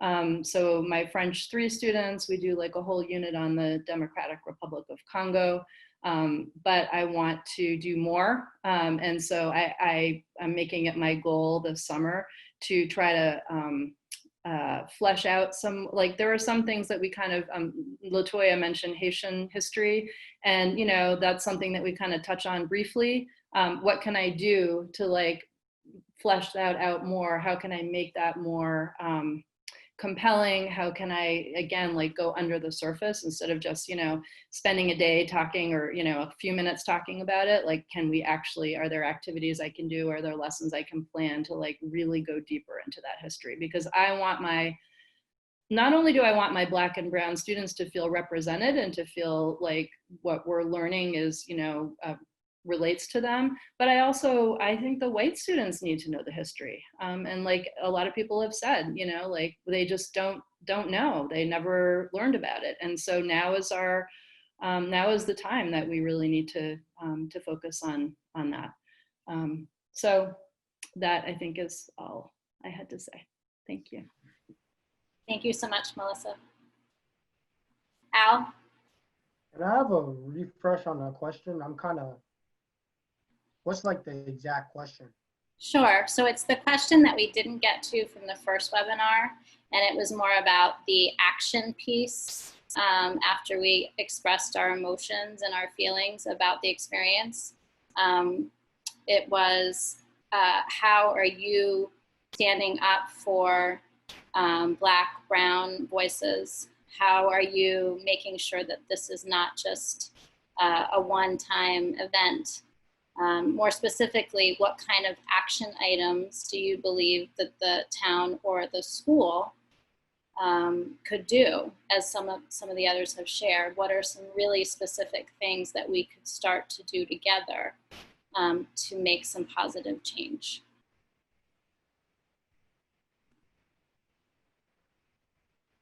Personally,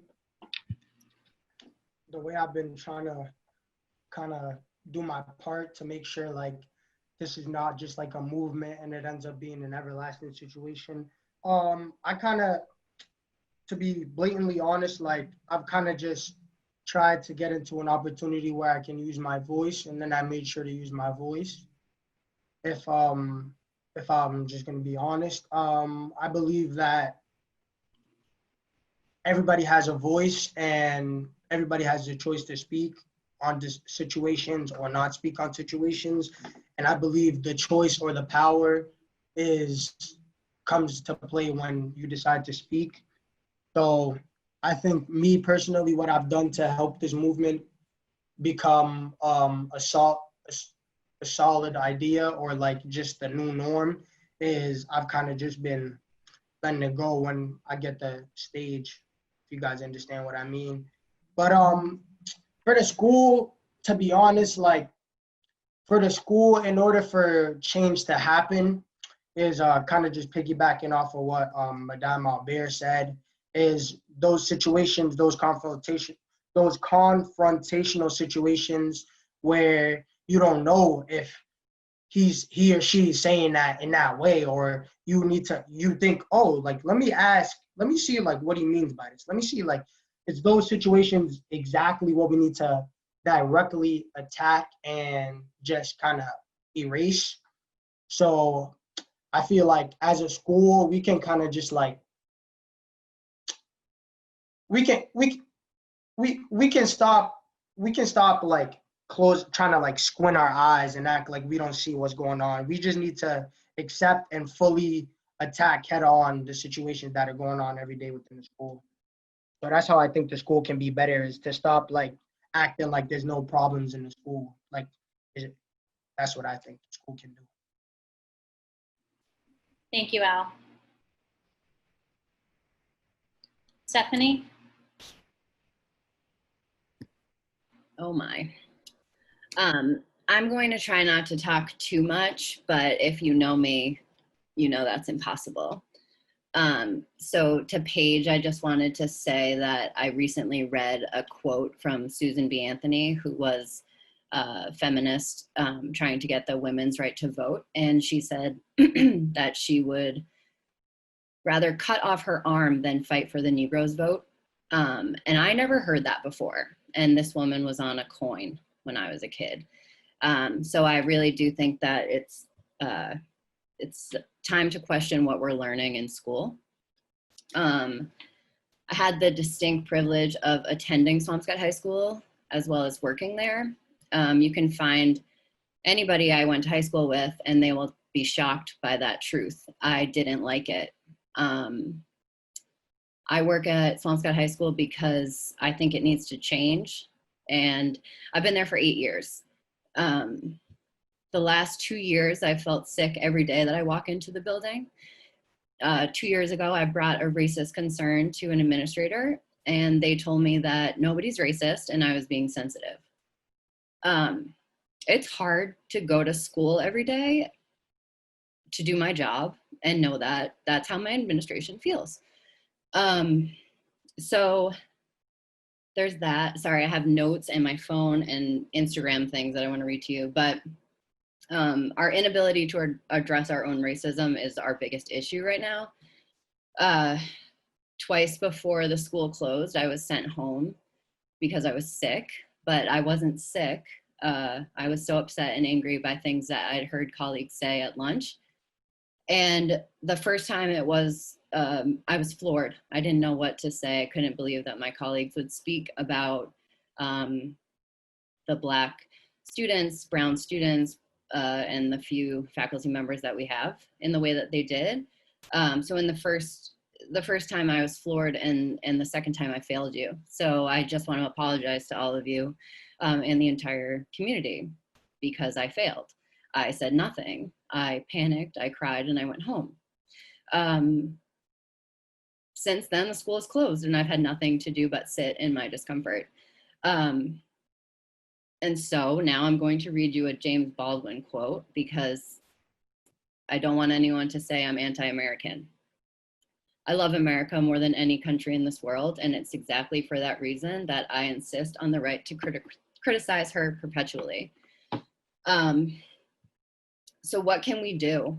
We can listen, we can learn, you can understand your privilege. It goes beyond your white privilege. You can call people out when you hear something. Some words that you can use, I'm not comfortable with that. I need to process what you said. Help me understand your thinking.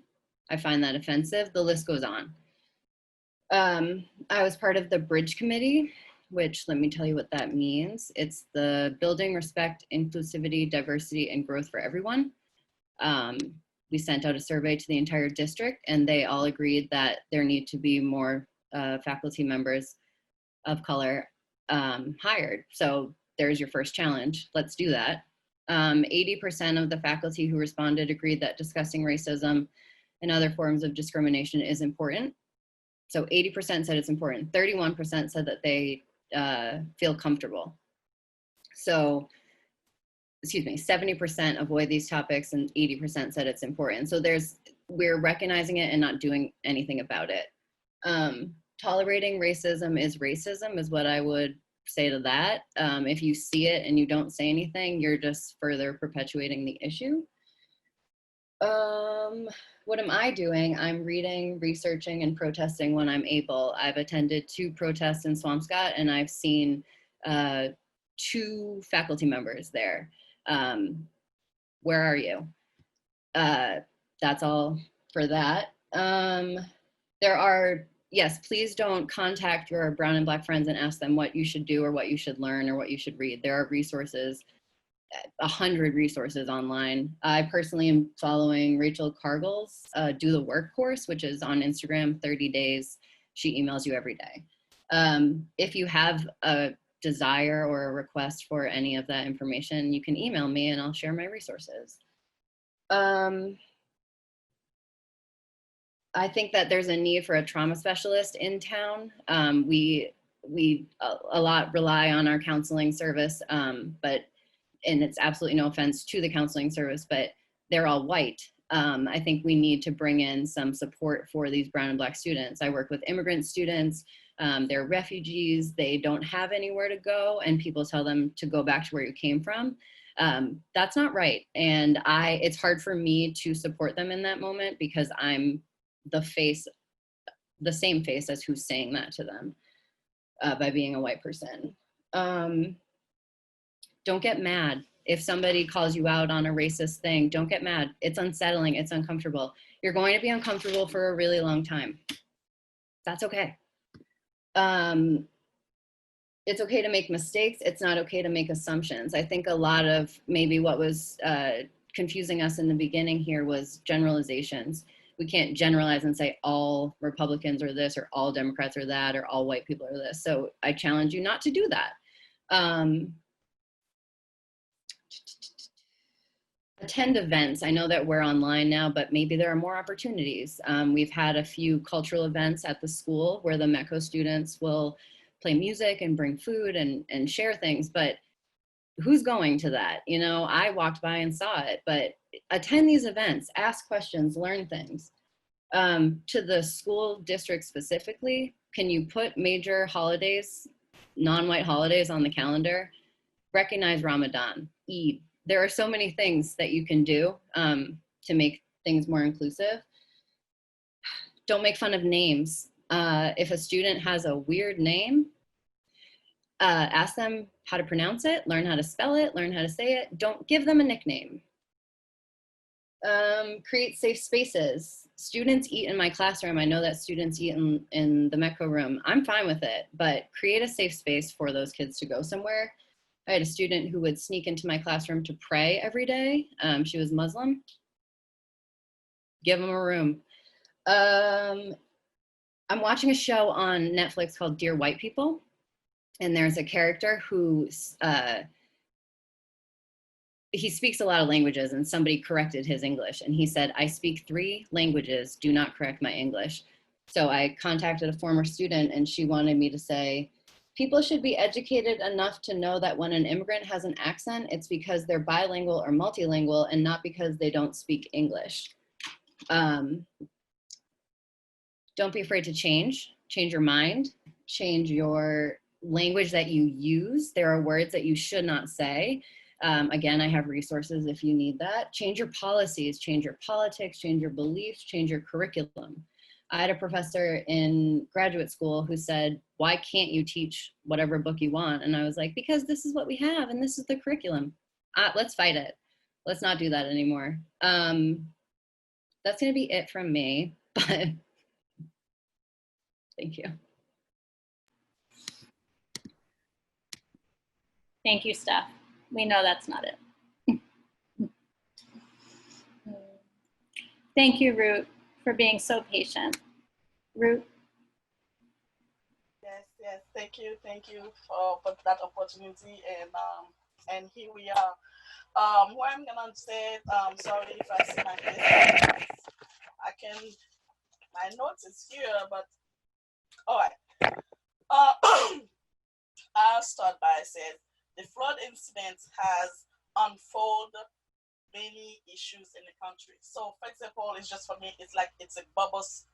It's like pop the bubble, and because the flood incident has popped the bubble here, and we see our own self, our own thoughts, our own insecure. Everything is like make us uncomfortable, especially when our own leaders make us really not taking anything. So, however, for me, I have multiple points. The first thing, share of action plans, I would say. And it's my view, first of all. And I don't like when they said defunded the police, because we need to fund the police. First of all, I grew up where police were, it's in our family. I mean, it's my environment. The idea of police was protect and serve. So we want to emphasize that. We are here to protect and serve. I don't want my son come outside when they see a police, he has to run the other side or duck over there or duck over here, and because it's a monster. The real idea is protect and serve.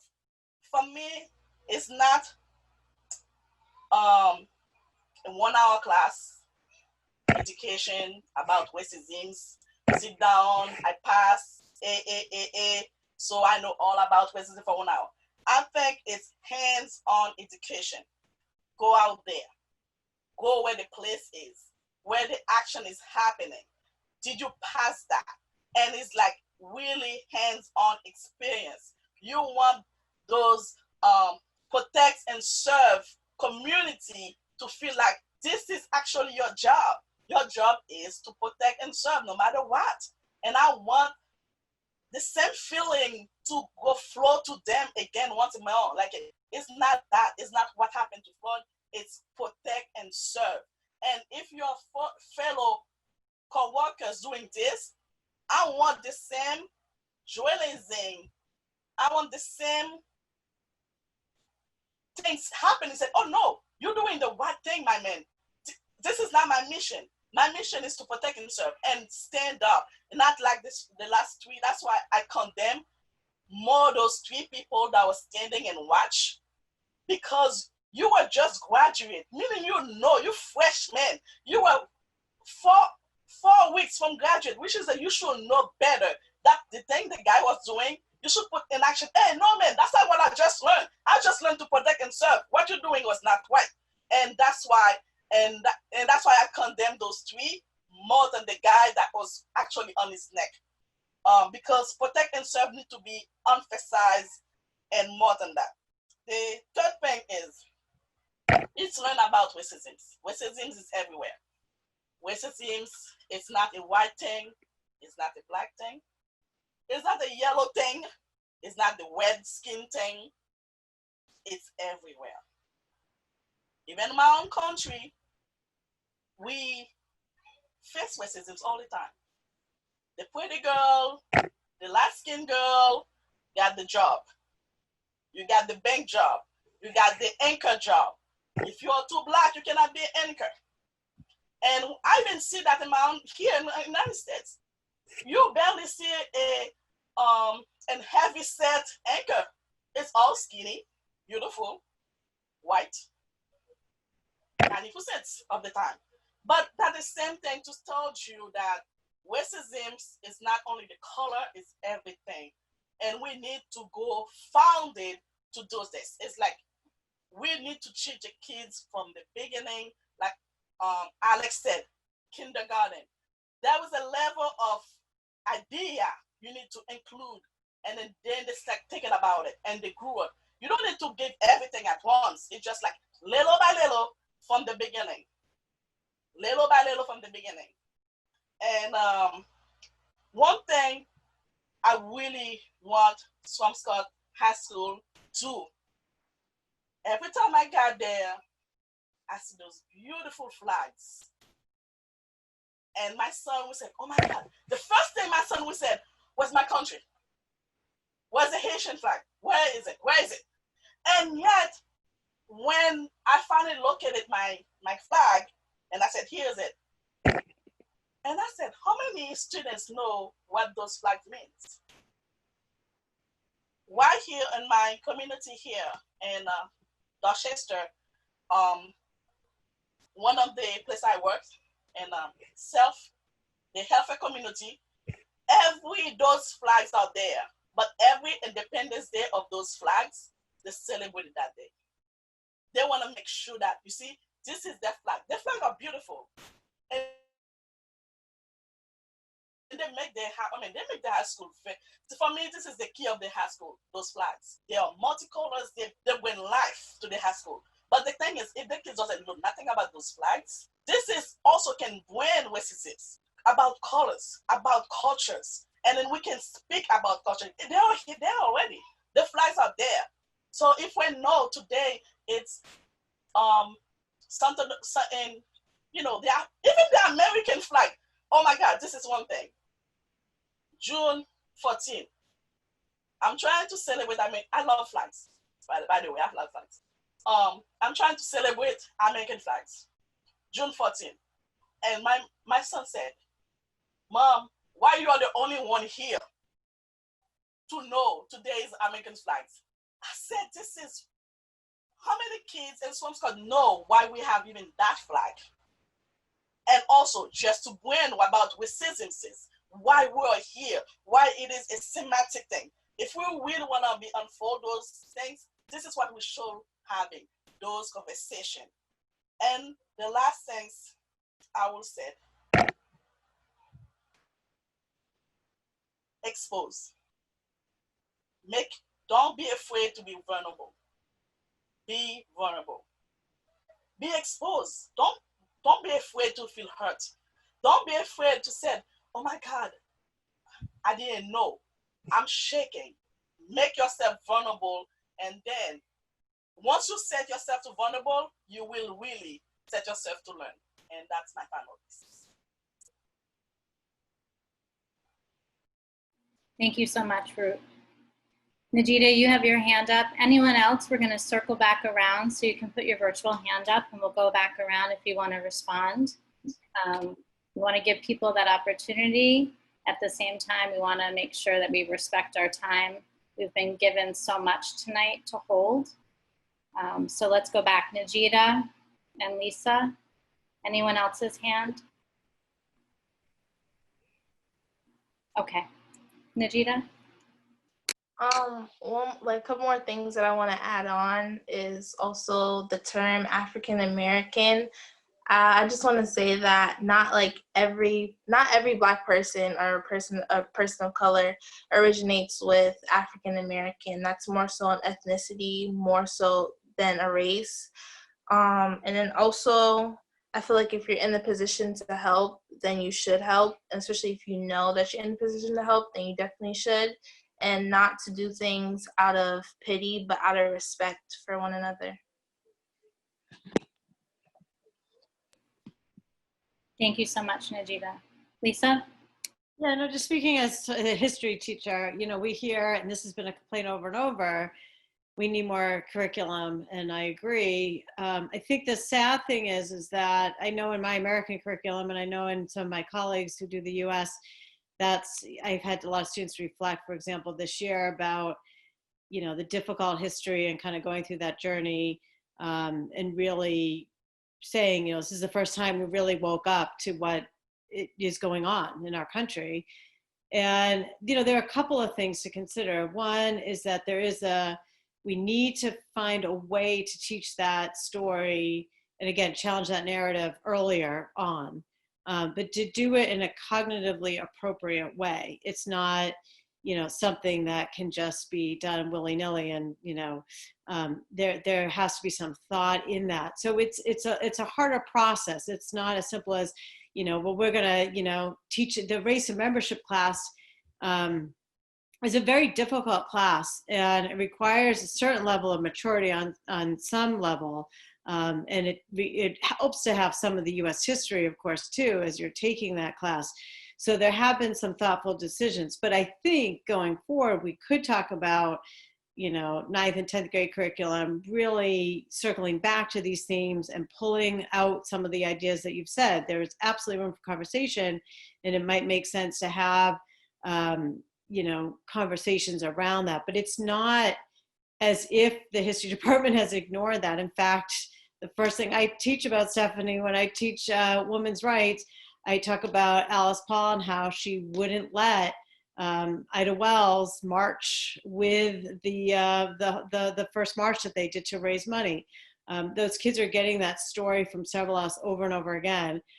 So I want to be careful that, we don't leave here thinking like, well, the teachers don't care, they're not teaching it. I think the message can be conveyed differently depending on how we're teaching it and the emphasis. I think sometimes we move kids so fast through the curriculum that we don't have those chances to really pause and reflect on those moments because there is so much to cover. And so these are larger systemic issues too. Who's making those choices, and who's making those choices are often white people, of course, in power. So they're not going to be fixed right away, but we got to keep pushing to change it. So just thought I'd let you.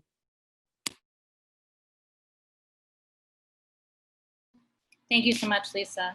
Would anyone like to circle back? Please put up your hand now before we move on.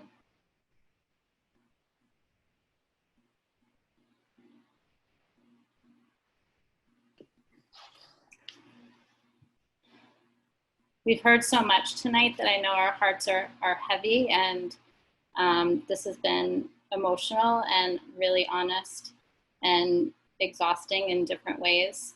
But at the same time, if we could see the list of action items and ideas, it's exhaustive. And it's such a powerful starting place that we are going to then offer to the community, to parents, to town leadership, and it's just going to keep growing. Thank you so much. We're going to move on to some of our last slides and resources and finish up tonight.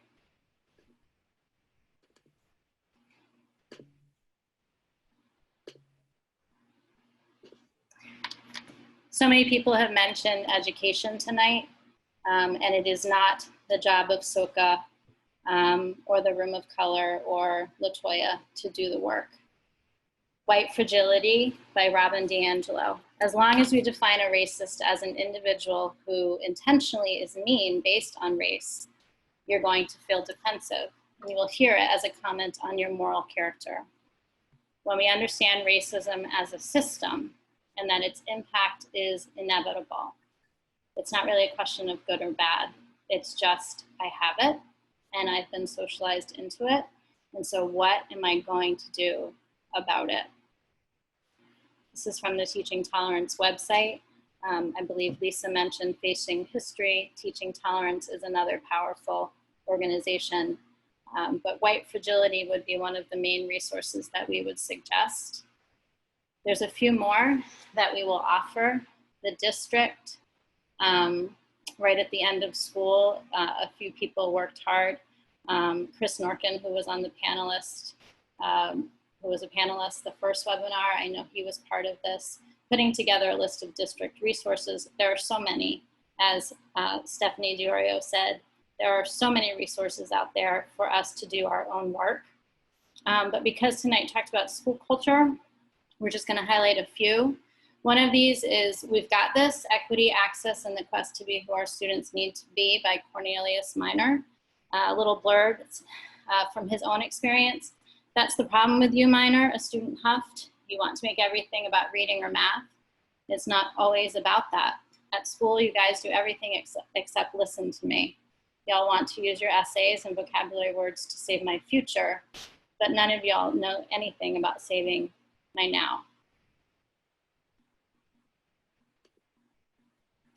So you want to talk about race, white fragility that we just referenced, and the bestseller has been along for a few decades now. Why are all the Black kids sitting together in the cafeteria? Would be three really powerful resources to begin work, specifically as educators. Resources that we would offer community-wide, and the works by Kendi. Stamped from the beginning is more of the theories, the policies of racist systems, from wealth to health. And his most recent book, How to Be an Anti-Racist. And he is also honest in his journey. He says if you listen to his commencement speech that he was being racist in his own speech, that he was perpetuating the same systems that were now he knows he believes are the ones that need to be rewritten.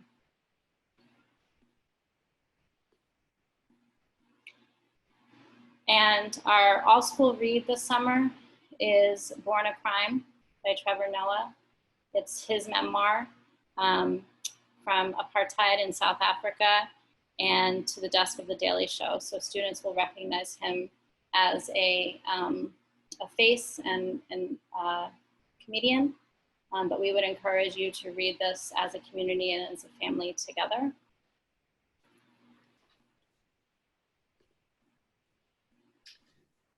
Okay, so we are going to move into our closing round. Thank you, Holly. And so for this last closing round, we will move backwards in order, starting with Alex. And our last question is to name a summer song that gives you joy. So that's our closing round. And then we'll make a few quick remarks and then action steps. So Alex? For me, it is Summertime by Janis Joplin. So, yeah. Thank you. I see LaToya there. LaToya? I wasn't prepared for this question, so. Oh, that's okay. In lack of preparation, I'm just gonna say Will Smith, Summertime, DJ Jazzy Jeff, and Will Smith. Okay. Thank you. Nujita?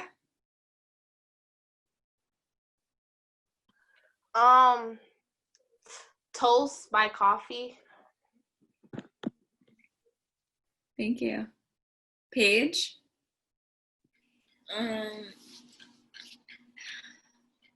I would say SWV Rain. Thank you. Sarah Kelly? Celebrate by Kool and the Gang. Thank you. Lisa? All right, I'm going to be bad. Don't Stand Too Close to Me by the Police in honor of the pandemic. I'm sorry, had to do it. Root?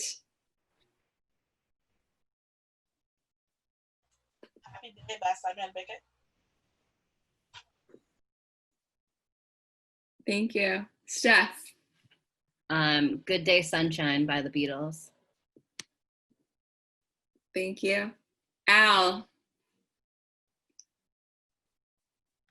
I don't want to be like the one person that didn't understand the question, but like I'm like the one person that did understand. Is it a summer song or like a question, like a song about summer? Anything you want it to be. How about that? What's a song that just, makes you super happy right now that you just have on repeat? Probably like, oh no, I'm literally. I'll probably say my favorite song is probably Baldwin by Roddy Ricch from last summer. That's probably a good song. Okay, thank you. And Melissa? So one of my absolute favorites, it always makes me feel so happy and summery, is Island in the Sun by Weezer. Great song. Thank you. Okay, so one last slide. I will screen share. We want to sincerely thank you all for coming tonight for this panel, round 2. In the future, if anybody from the community would like to reach out to either myself, Julian Gassiola, or Colleen Cull, our assistant principal at the high school, or Holly Flanagan, one of the English teachers at the high school, any feedback would be helpful. Our emails are online. Any type of new ideas or responses or suggestions, we are open to hearing from the community, whether they are, community members or other stakeholders, parents. We will have a webinar part 3 dialogue. As you can see, there's a lot to talk about. We are just merely scratching the surface of this conversation, and we really hope that we can move forward with some action steps. So I think listening to you all tonight, so many of you had great ideas of what we can do at Swampscott High School to make it a safer, more inclusive, welcoming community for all.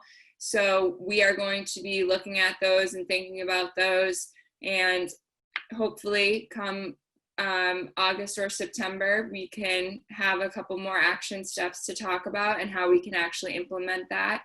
And for that, I once again just want to say thank you all for participating. It's always great to have student voices.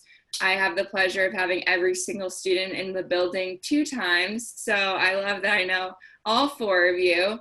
And Holly, I don't know if you want to say any closing remarks or. No, just thank you to everyone for your time tonight and for your honesty. And again, this is just the start. know better so that we can do better. And I think having been part of this circle now, how can we bear witness and hear these stories and not do something with them? So it is our responsibility to continue to move forward together. So thank you so much. So we'll say goodnight. Yes, thank you. Everyone. Thank you.